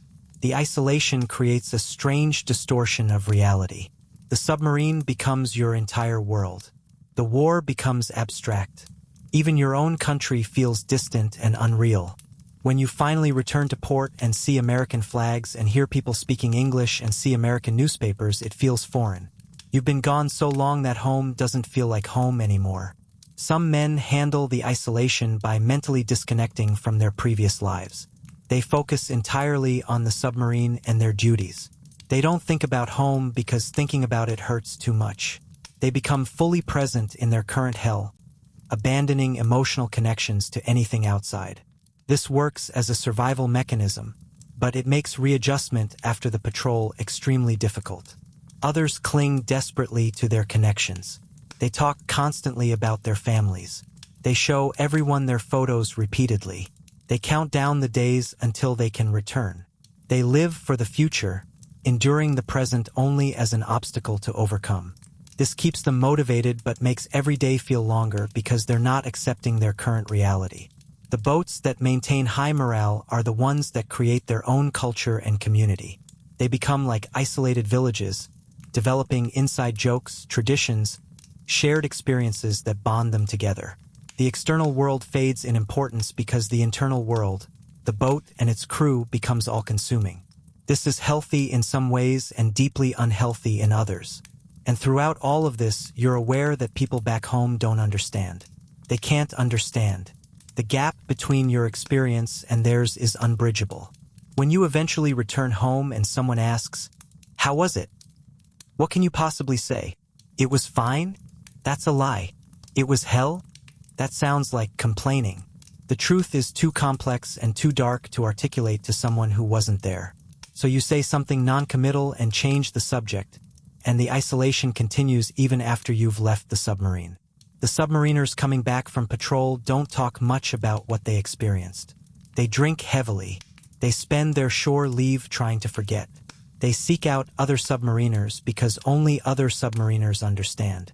They exist in a world separate from normal sailors, let alone civilians. The isolation that started on patrol continues indefinitely. But right now, you're still out here, still submerged, still isolated, still wondering what's happening in the world you left behind. The patrol will end eventually. You'll return to port. You'll reconnect with civilization, but you'll never quite reconnect fully. Part of you will always remain in that steel tube, isolated and alone, even when you're surrounded by people. You've got another few weeks before this patrol ends. Assuming you survive, let's talk about what comes after. Chapter 11. The Medicine Locker and the Man Who Plays God. Let's talk about getting hurt on a submarine. Because injuries happen constantly, and the person responsible for keeping you alive has about as much medical training as a lifeguard. Meet the pharmacist's mate. He's usually a young guy, maybe 22 years old, who took a 16-week medical course at a Navy hospital. That's it. 16 weeks. And now he's responsible for the health and survival of 80 men in an environment where anything can go wrong and frequently does. He's not a doctor. He's not a nurse. He's a sailor with a basic medical kit and a lot of hope. His sick bay is a closet. Literally. It's maybe 4 feet by 6 feet with a fold-down examination table, a small cabinet of supplies, and barely enough room for one person to stand. This is where all medical care happens. Routine examinations, minor surgery, dental work, everything. The tools are basic: scissors, forceps, sutures, a few scalpels, bandages, morphine syringes, sulfa powder for infections, and aspirin. Lots of aspirin. That's pretty much the entire arsenal against every possible medical emergency. The smell in sick bay is a mixture of antiseptic, blood, and fear. You can smell it the moment you duck through the tiny doorway. The pharmacist's mate tries to keep everything sterile, but sterile is a relative concept on a submarine. He washes his instruments in limited fresh water. He sterilizes them over a small alcohol burner when he can. But the reality is that infection is always a risk, and there's not much he can do about it. Minor injuries are constant. You bang your head on a valve, the pharmacist's mate cleans the cut, maybe puts in a few stitches without anesthetic because the lidocaine supply is limited, and sends you back to work. You slice your hand open on a sharp edge. He cleans it, sutures it, wraps it in gauze that will be soaked with sweat and oil within an hour, and tells you to keep it clean, which is impossible. You burn yourself on hot pipes. He applies burn ointment if he has any left. Otherwise it's wet rags and hope it doesn't get infected. Your hands are a mess after a few weeks. Everyone's hands are cut, bruised, burned, infected. The pharmacist's mate does his best, but he's treating the same injuries over and over, and he's running out of supplies. The bandages get rationed. The antiseptic gets rationed. Everything gets rationed. By week 6, he's telling guys to just tough it out unless it's really serious. But what happens when something is really serious? That's when the pharmacist's mate earns his pay and possibly has a nervous breakdown. Let's say someone develops appendicitis. This happens. Appendicitis doesn't care that you're on a submarine. The appendix gets inflamed, it's going to rupture, and if it ruptures, the person will die from peritonitis. There's no hospital. There's no surgeon. There's no anesthesiologist. There's just the pharmacist's mate, his basic tools, and the crew's mess table. The famous case everyone knows is USS Sea Dragon in 1942. Pharmacist's mate Wheeler Lipes had to perform an emergency appendectomy on a sailor named Dean Rector. Lipes had never done surgery before. Never. He read about it in medical manuals while the boat was submerged and enemy destroyers hunted overhead. He used ether as anesthetic, dripping it onto a gauze mask held over Rector's face by another sailor. He used bent spoons as retractors to hold the incision open. He had one scalpel, one set of forceps, and surgical thread. The operating room was the wardroom table, wiped down with alcohol. The lighting was a single bulb overhead. The surgery took 2.5 hours. Lipes was shaking the entire time. Other crew members held flashlights to give him better light. Someone held Rector's legs to keep him still. The boat was at periscope depth, rocking gently, and Lipes had to time his cuts between the motion. He found the appendix, which was badly inflamed and ready to burst. He removed it, cleaned the cavity, closed the incision with careful sutures, and prayed. Rector survived. Against all odds, in conditions that would be malpractice in any civilian setting, the surgery worked. Lipes became a legend. But here's what they don't tell you. Lipes vomited after the surgery from sheer terror at what he'd just done. He couldn't sleep for days, convinced that Rector would develop an infection and die. Every time Rector had a fever or complained of pain, Lipes thought he'd killed him. The psychological burden of being responsible for someone's life with inadequate training and tools is crushing. And not every story ends like Rector's. Sometimes the pharmacist's mate does everything right and the patient dies anyway. Sometimes infection sets in despite the sulfa powder and there's nothing he can do. Sometimes someone gets badly burned in an engine room fire and dies slowly over days while the pharmacist's mate administers morphine and watches helplessly. Sometimes someone develops pneumonia from the cold and damp and there's no antibiotic strong enough to fight it in these conditions. The pharmacist's mate carries those deaths with him. He's 22 years old and he's watching men die while he tries desperately to save them with tools that wouldn't be adequate in 1890. let alone 1943. Some pharmacists' mates handle it. They compartmentalize. They do their best and accept that some things are beyond their control. Others break. They develop anxiety, depression, survivor's guilt. They have nightmares about the men they couldn't save. Dental work is another nightmare. Toothaches are common. Poor diet, inability to brush properly, stress all contribute to dental problems. If someone has a cavity, the pharmacist's mate can try to fill it with whatever dental amalgam he has. If someone has an abscess, he might lance it and hope the infection drains. But if a tooth needs to come out, well, strap in. Tooth extraction on a submarine. The pharmacist's mate gives you a shot of Novocaine if he has any. If not, you get a bullet to bite on, literally a spent cartridge case, and maybe a shot of whiskey if the officers are feeling generous. Then he uses dental forceps, which look like medieval torture devices, to grip the tooth and yank. It doesn't always come out on the first try. Sometimes it breaks. Sometimes pieces remain in the socket.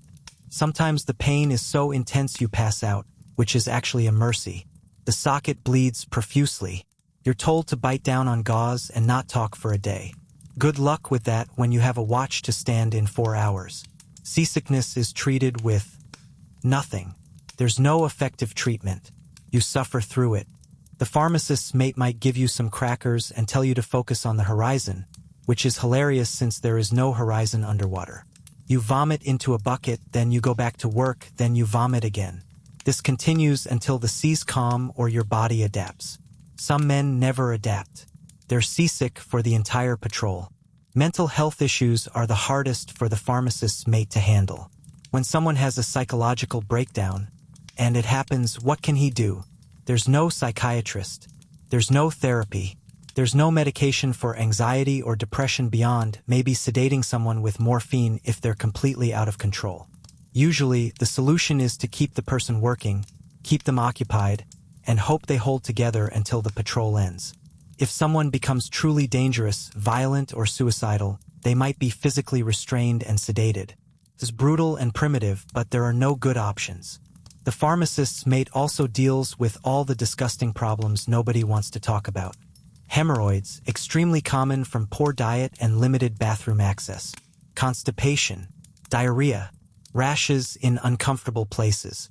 STDs picked up during the last shore leave that are now manifesting. Fungal infections everywhere on the body. He treats all of it with limited supplies and zero privacy. There's no dignity in submarine medicine. And here's something that keeps the pharmacist's mate awake at night. What if he gets sick? What if he's the one who develops appendicitis?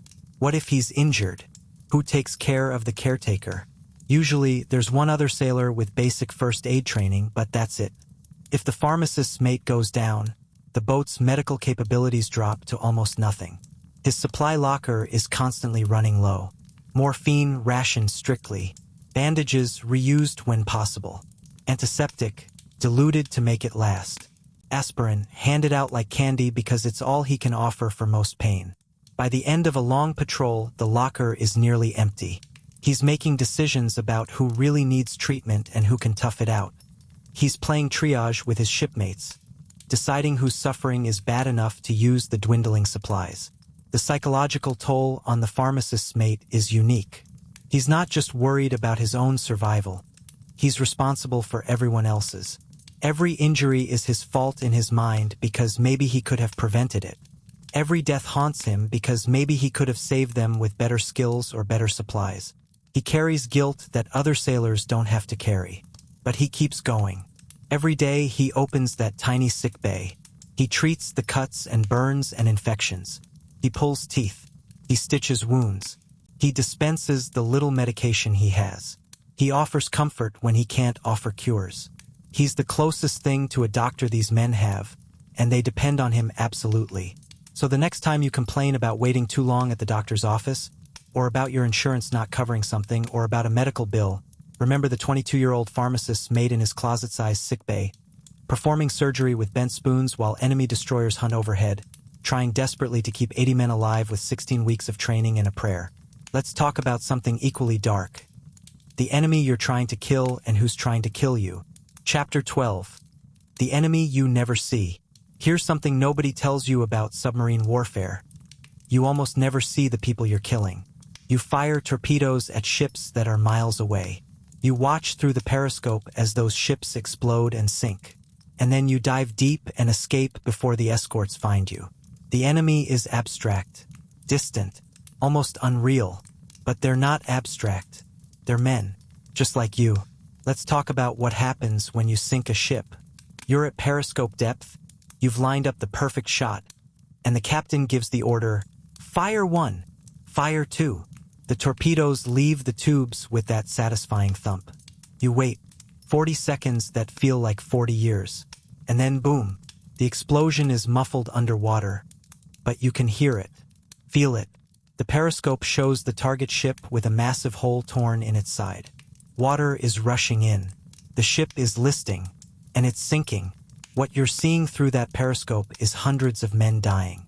Japanese merchant sailors who were probably conscripted into service, who didn't want to be there any more than you want to be here. They're scrambling on the deck. They're jumping into the ocean. They're trapped below decks as water floods in. Some of them are burning alive if the torpedo hit fuel tanks. Some of them are drowning in darkness in flooded compartments. Some of them are being crushed by collapsing bulkheads. The merchant ships carry troops sometimes. So you might be sinking a ship with 500, 800, 1,000 Japanese soldiers aboard. Young men, probably teenagers, headed to some island garrison. They're standing on deck when the torpedo hits. The explosion throws them into the water. Now they're in the Pacific Ocean, miles from land, no life rafts because the ship sank too fast. They're going to die out here, slowly, from exposure or drowning or sharks. It might take hours. It might take days. And you're responsible for this. You, the crew of USS Gato. You made this happen. The first time you sink a ship, it's exciting. It's what you trained for. It's your job. You celebrate. The crew is cheering. You got a kill. You're keeping score, one ship down, how many more can we get? Feels like a victory, like a video game where the targets are just targets. But then, if you think about it, and you will think about it late at night in your rack when you can't sleep, you start to realize what you've done. Those weren't targets. Those were people. People with families. People with homes they wanted to return to. People who were scared and far from home, just like you. Some submariners compartmentalize this easily. They focus on the mission. The Japanese are the enemy. They're trying to kill us. We're trying to kill them. That's war. Don't think about it too much or you'll go crazy.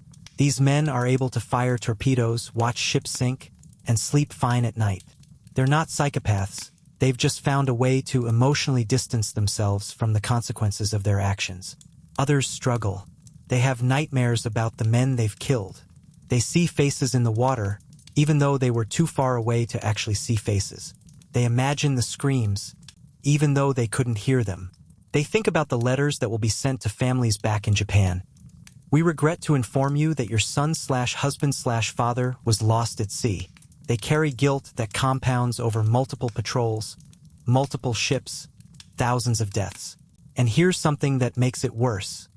You sometimes have to surface near the wreckage. Maybe you need to confirm the kill for your patrol report. Maybe you're looking for survivors to take prisoner for intelligence purposes. And you see them, the bodies floating in the water, the debris, the oil slicks, the men still alive, clinging to wreckage, watching your submarine surface, knowing you're the ones who did this to them. What do? International law says you're supposed to rescue survivors if possible. But if possible is doing a lot of work in that sentence. You're in enemy waters. There are enemy destroyers hunting for you. Your submarine can hold 80 men comfortably and maybe 90 in an emergency. You can't take aboard 200 survivors. And if you surface to attempt a rescue, you're vulnerable. Enemy aircraft could arrive. Enemy ships could show up. You could be sunk while trying to save the men you just tried to kill. Most submarines don't take survivors. They can't. It's too dangerous. So you surface, you look through binoculars at the men in the water, and then you dive and leave. You leave them there to die. Some of them probably curse you as you disappear. Some of them probably beg. You don't know because you can't hear them, but you imagine it. And imagining it is almost worse than knowing. There are stories, rare stories, of submarines that did take prisoners. USS Trout rescued a Japanese sailor from a sinking ship. The man was brought aboard, treated by the pharmacist's mate, and held as a POW. The crew had to figure out how to guard a prisoner on a submarine where there are no spare spaces. He was kept in the torpedo room under watch. He was fed the same terrible food everyone else ate. What was that like? Being a Japanese sailor imprisoned on an American submarine? Knowing that these men tried to kill you? Knowing that they might change their minds and finish the job? Living in that claustrophobic space with men who speak a different language and view you as the enemy? The psychological torture must have been immense. And what was it like for the crew? Having the enemy right there in your living space? Some men probably wanted to kill him. Others probably felt pity. Most probably tried not to think about it and just did their jobs. But his presence was a constant reminder that the enemy is human, that they suffer and fear and bleed just like you do. Here's something else you don't think about until you're in it. The Japanese submarines are doing the same thing to American ships. They're sinking cargo vessels, troop transports, warships. They're sending American sailors to the bottom of the ocean. The ones who survive are floating in the water, hoping someone will rescue them, watching the Japanese submarine dive and disappear. It's the same horror, just reversed. And the Japanese submariners are probably going through the same psychological struggles you are. They're probably wondering about the men they've killed. They're probably having nightmares. They're probably trying to rationalize their actions the same way you are. The enemy is not a monster. The enemy is a mirror. This moral complexity eats at some men. They joined the submarine force to fight the enemy, to win the war, to serve their country. And they are doing that. American submarines are devastatingly effective. You're strangling Japan's economy, cutting off their resources, destroying their ability to wage war. The submarine campaign is crucial to Allied victory. You're doing important work. But that important work means you're killing people. Lots of people. People who were probably conscripted. People who probably don't care about the war any more than you do. People who just want to survive and go home. And you're making sure they never get that chance. Some submariners rationalize it by focusing on the atrocities Japan committed. Pearl Harbor, the Bataan Death March, the rape of Nanking, the mistreatment of POWs. They tell themselves, these people deserve it. We're getting revenge. We're fighting for a just cause. And there's truth to that. Japan did commit horrific war crimes. The Allied cause is just. But does that make it easier to watch a ship full of teenagers sink into the ocean? Does justice make the screams of dying men less haunting? Does the righteousness of your cause erase the nightmares? For some men, yes. For others, no.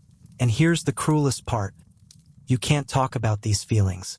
If you express doubt about the mission, you're letting down your crew. If you show weakness, you're not pulling your weight. If you hesitate during an attack, people could die. So you bury these thoughts. You push them down. You function. You do your job. And the psychological damage accumulates silently, waiting for you in the years after the war ends. The enemy you're fighting is both abstract and intensely personal. Abstract because you rarely see them as individuals. Personal because, intellectually, that they're people just like you. This contradiction is hard to live with. Some men resolve it. Others carry it forever. And through all of this, you're still in danger. The Japanese are hunting you just as hard as you're hunting them. They want revenge for their losses. Their destroyers are getting better at finding submarines. Their depth charges are just as terrifying. The enemy you never see is also the enemy who's trying very hard to kill you. So you keep firing torpedoes. You keep sinking ships. You keep adding to your kill count. Because that's your job. That's what you volunteered for. That's what needs to happen for the war to end and for you to go home. You swallow your doubts. You ignore your guilt. You function. Because the alternative is to break down, and breaking down gets people killed. But the enemy you never see haunts you anyway. In quiet moments. In dreams. In the years after the war when you're back home and someone asks, "What was it like?" And you can't explain. You can't tell them about the ship sinking and the men dying and the weight of knowing you caused that. So you say it was tough and change the subject. And the enemy you never see stays with you, invisible and permanent, for the rest of your life. Let's talk about something that helps keep you sane through all of this. The rituals and superstitions that you cling to like life preservers. Chapter 13. Rituals, superstitions, and the lies we tell ourselves. Here's something the Navy doesn't train you for: how to maintain your sanity when you're living in conditions that should break you. So you develop coping mechanisms. Rituals, superstitions, little things that give you a sense of control in a situation where you have almost no control. And you hold on to these things desperately because they're all that stands between functioning and falling apart. Start with the rituals. Every submarine develops them. Every crew has their own quirks and traditions that seem silly from the outside but matter immensely when you're inside that steel tube. Take the pre-dive ritual. Before every dive, certain things have to happen in a certain order. The captain touches the depth gauge, always the depth gauge, same spot every time. The chief of the boat checks his watch exactly 3 times. The diving officer says the same phrase: rig for dive. Make your depth 60 feet. Nice and easy. It's always these exact words. Change them and people get nervous. One sailor always pats the bulkhead twice before taking his dive station. Another always adjusts his hat, even though nobody wears hats inside the submarine. These actions have no logical purpose. They don't make the dive safer, but they make the crew feel safer, and that matters. Some boats have good luck charms. USS Gato has a bent screwdriver that lives in the control room. Nobody remembers where it came from or why it's bent, but it's been there since the boat's first patrol, and nobody is allowed to fix it or throw it away. It's their good luck screwdriver. One sailor is responsible for touching it before every important operation, before firing torpedoes, before diving under attack, before surfacing in enemy waters. Is this rational? No. Does everyone believe it helps? Absolutely. Some men have personal talismans. A coin from home that gets rubbed for luck. A photo that has to be kissed every morning. A particular pair of socks that must be worn during attacks. A letter from a girlfriend that needs to be touched before every watch. These objects become imbued with protective power in the minds of the sailors. Lose that lucky coin and you're convinced something bad will happen. And the terrible thing is, if you're convinced something bad will happen, you're more likely to make a mistake that causes something bad to happen. Self-fulfilling prophecy wrapped in superstition. The dining rituals are particularly elaborate. On some boats, the last piece of food on the serving plate cannot be taken. It's bad luck. Someone has to cut it in half and 2 people share it. On others, you must eat at least 1 bite of everything served, even if you hate it, because refusing food angers the boat's spirit. Yes, sailors believe the submarine has a spirit, so you take care of the boat and respect its wishes. Drop food on the deck and you have to pick it up immediately and apologize, to the boat, not to the cooks. Spill salt and you throw 3 pinches over your left shoulder. These aren't Navy regulations. They're boat culture passed down from patrol to patrol, and you follow them because everyone else does and you don't want to be the guy who brings bad luck. Names and words carry power. There are words you don't say on a submarine. Quiet, because you might jinx the peaceful moment. Easy, because saying something is easy means it will go wrong. And absolutely never, ever say, I think this patrol is going well, because that's inviting disaster. The moment someone says that, everyone else tenses up, waiting for something terrible to happen. Usually, something does happen shortly after, which reinforces the superstition. Correlation is not causation, but try explaining that to men living in a steel coffin under the ocean. Some sailors won't shave on certain days. Others won't shower before combat. Some have to eat specific foods before an attack. One torpedo man insists on crackers and cheese before loading tubes every single time, and if the crackers are gone he gets genuinely anxious. Another machinist's mate has to hum a specific tune while working on the engines. A song his mother used to sing. He doesn't know why, but doing it makes him feel like the engines will run properly. And maybe they do, or maybe he's just more focused and confident when he does his ritual, which makes him better at his job. The superstitions around death are particularly strong. Never whistle on a submarine. It calls up the wind and storms, even underwater. Never bring a woman's picture to sea. It makes the boat jealous and she'll sink you. Never board a submarine that has rats leaving it. They know something you don't.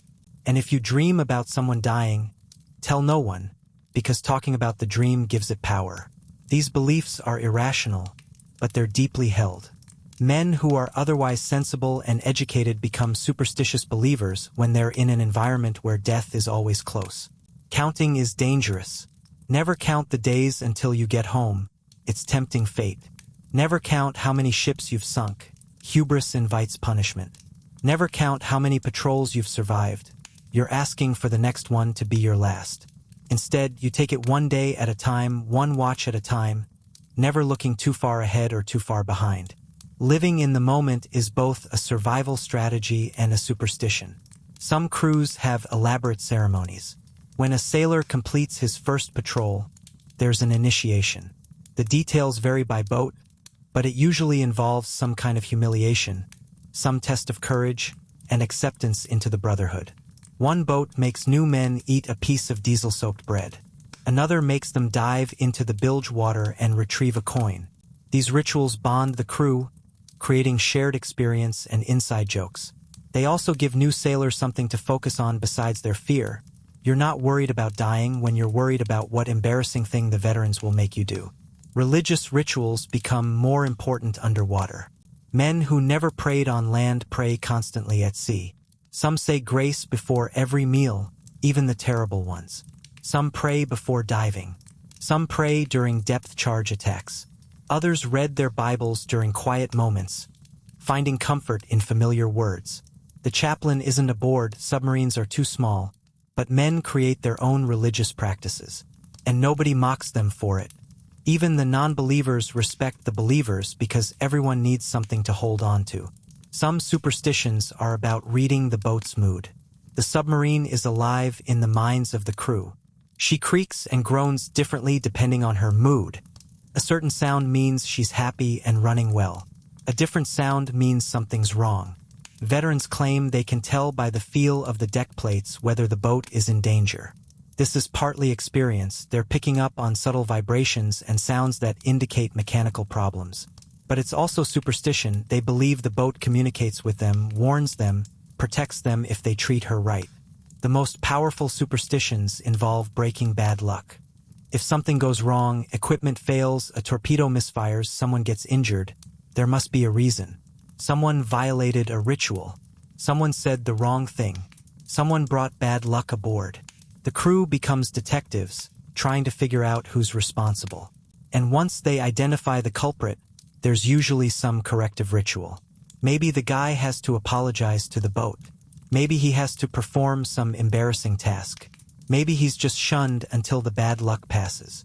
It's irrational and sometimes cruel, but it gives the crew a sense of control.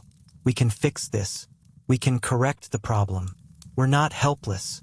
New sailors learn these superstitions quickly, not from official training, but from observation and social pressure. Do what the veterans do. Follow their lead. Don't question the rituals, just perform them. And soon you're doing them without thinking. Soon they're part of your routine. Soon you believe in them too, or at least you're afraid not to believe. Because what if you skip the ritual and something bad happens? You'll never forgive yourself. Better to just touch the lucky screwdriver and say the magic words and eat the right foods, just in case. The psychology behind all this is actually sound. Rituals reduce anxiety. They provide structure and predictability in an unpredictable environment. They give you something to focus on besides your fear. They create bonds with your crewmates, shared beliefs and practices that unite you. And the placebo effect is real. If you believe something will help you, it might actually help you by reducing stress and improving focus, which makes you perform better, which makes you safer. But there's a dark side. When superstitions fail, when you perform all the rituals correctly and something bad happens anyway, it's devastating. The ritual was supposed to protect you. You held up your end of the bargain, and it didn't work. This can shatter a sailor's mental state. Some men abandon their superstitions after they fail. Others double down, creating more elaborate rituals, more complex rules, desperately trying to find the magic formula that will keep them safe. And here's the ultimate truth. None of it works. The rituals don't actually protect you. The superstitions don't control fate. The lucky charms don't stop torpedoes or depth charges or mechanical failures. You know this intellectually, but you perform the rituals anyway because the alternative, accepting that you have no control, that your survival is mostly luck, that you could die at any moment for no reason, is too terrifying to live with. So you touch the bent screwdriver. You wear your lucky socks. You avoid saying certain words. You pray to whatever God you believe in. You follow the rituals. And you pretend that these actions matter. Because pretending gives you strength. And strength keeps you functional. And being functional keeps you alive. Maybe the rituals do work after all. Not because they have magic power, but because they help you maintain your sanity. And in an environment designed to break your mind, anything that helps you stay sane is worth doing. You're in the final weeks of your patrol now. The boat is limping toward home. The crew is exhausted. The supplies are nearly gone. The equipment is failing. Everyone is counting down. Not out loud because that would be bad luck, but in their heads everyone knows how many more days until this ends. Just hold on a little longer. Perform your rituals. Trust in your superstitions. And pray that your luck holds just a few more days. Let's talk about going home. So, how's your day been? You've spent the last 75 days living in a steel coffin 300 feet below the surface of the Pacific Ocean. You've breathed recycled air that tastes like diesel fuel and desperation. You've eaten food that came from cans so old the labels have rusted off. You've slept in someone else's sweat in a bunk barely larger than a coffin. You've worked 18-hour shifts maintaining equipment that can kill you if you make a single mistake. You've been depth-charged by enemy destroyers while trapped underwater with no ability to fight back.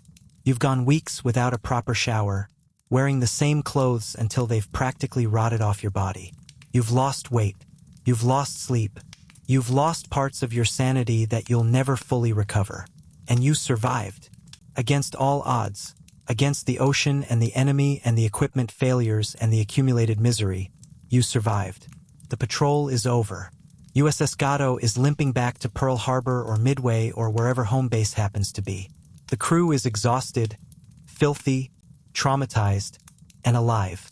That's a victory. When you finally surface for the last time and open the hatches, the fresh air hits you like a drug. It's clean. It's warm. It's unlimited. You stand on the bridge and breathe deeply and almost cry from the simple pleasure of air that doesn't taste like industrial waste. The sun on your face feels alien and wonderful. You've been pale and cold for so long that warmth feels like a miracle. The boat ties up at the dock. Officials are waiting. There's the mandatory debriefing. What ships did you sink? What intelligence did you gather? What equipment failed? What recommendations do you have? You answer their questions mechanically. You're too tired to care much. You just want off this boat. Shore leave is granted. The crew disperses.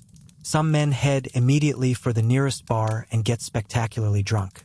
Others find the nearest restaurant and eat until they're sick. Some go straight to the barracks and sleep for 20 hours straight. Everyone copes with returning to land in their own way. You shower for 40 minutes under actual hot water with actual pressure. The water running off you is brown. You scrub until your skin is raw. You wash your hair 3 times. You still smell faintly of diesel fuel, but at least you're clean. You put on fresh clothes, actual clean, dry clothes, and the sensation is so foreign that you almost don't recognize yourself. Your body starts readjusting. The constant low-level nausea fades. Your appetite returns, though your stomach has shrunk and you can't eat as much as you want. You sleep deeply for the first time in months, though you wake up startled at sudden noises, and nightmares of depth charges haunt your dreams. The psychological damage doesn't end just because the patrol ended. But here's the wildest part. After a few weeks of shore leave, after you've recovered somewhat, after you've reconnected with civilization, you'll do it again. You'll board another submarine for another patrol. Because that's submarine duty. That's what you signed up for. Some men do 5, 10, 15 patrols. They keep going back to that steel coffin, keep subjecting themselves to that hell, until the war ends or they're killed or they finally break down completely. Why? For some, it's duty. For others, it's the extra pay. For many, it's because they're good at it and the Navy needs them. And for some, It's because they've changed so much that they no longer fit in anywhere else. The submarine has become home in a twisted way. The crew has become family. The danger and misery have become normal. Civilian life feels boring and meaningless by comparison. Let's be clear about what you've just experienced. You've been through one of the most dangerous, uncomfortable, psychologically damaging forms of military service ever devised. Submarine duty in World War II had a 22% mortality rate. 1 in 5 boats didn't come back. 1 in 5 crews died underwater, trapped in steel coffins as the ocean crushed them or fire consumed them or they suffocated slowly in the dark. The men who served on submarines were volunteers. Every single one. They knew the risks. They knew the conditions. They went anyway. Many did multiple patrols, subjecting themselves to this hell repeatedly. They did it because someone had to. They did it because Japanese merchant shipping needed to be destroyed to win the war. They did it because they believed in the cause. And they succeeded. American submarines sank over 1,300 Japanese merchant ships, destroying over 5 million tons of shipping. They crippled Japan's ability to move resources, feed its population, and supply its military. Submarines represented less than 2% of U.S. Navy personnel but were responsible for 55% of all Japanese losses. The submarine campaign was one of the most effective military strategies of the entire war. But the cost was enormous. 3,505 American submarine sailors died. Thousands more were physically and psychologically damaged. These men sacrificed their health, their sanity, and often their lives in the most unglamorous, uncomfortable, terrifying form of combat imaginable. So tonight, when you close your laptop or turn off your phone or lie down in your comfortable bed in your climate-controlled room with fresh air and clean water and unlimited food just a few steps away, maybe think about those submarine sailors. Think about men like you living in conditions that would be illegal to subject prisoners to. Think about them enduring months of misery and terror so that you could live in a world where such sacrifices are history rather than current events. And maybe say a quiet thank you, because you wouldn't last a day inside a World War II submarine. None of US would. The fact that thousands of men did last, that they survived patrol after patrol, that they kept going back into that steel coffin even after experiencing the hell it contained, that's a form of courage and endurance that's almost impossible to comprehend. The submarine service was aptly nicknamed the Silent Service. Silent because they operated in secrecy. Silent because they couldn't communicate while submerged. But also silent because the veterans didn't talk much about what they experienced. The memories were too dark, too personal, too traumatic to share with people who couldn't understand. So we remember them. We honor them. We acknowledge that their suffering and sacrifice made the modern world possible. And we're grateful, deeply, profoundly grateful, that we'll never have to experience what they experienced. Sleep well tonight. You've earned it just by being born in an era where submarine duty like that is history. The men on USS Gato and her sister boats didn't have that luxury. They paid the price so future generations wouldn't have to. Good night.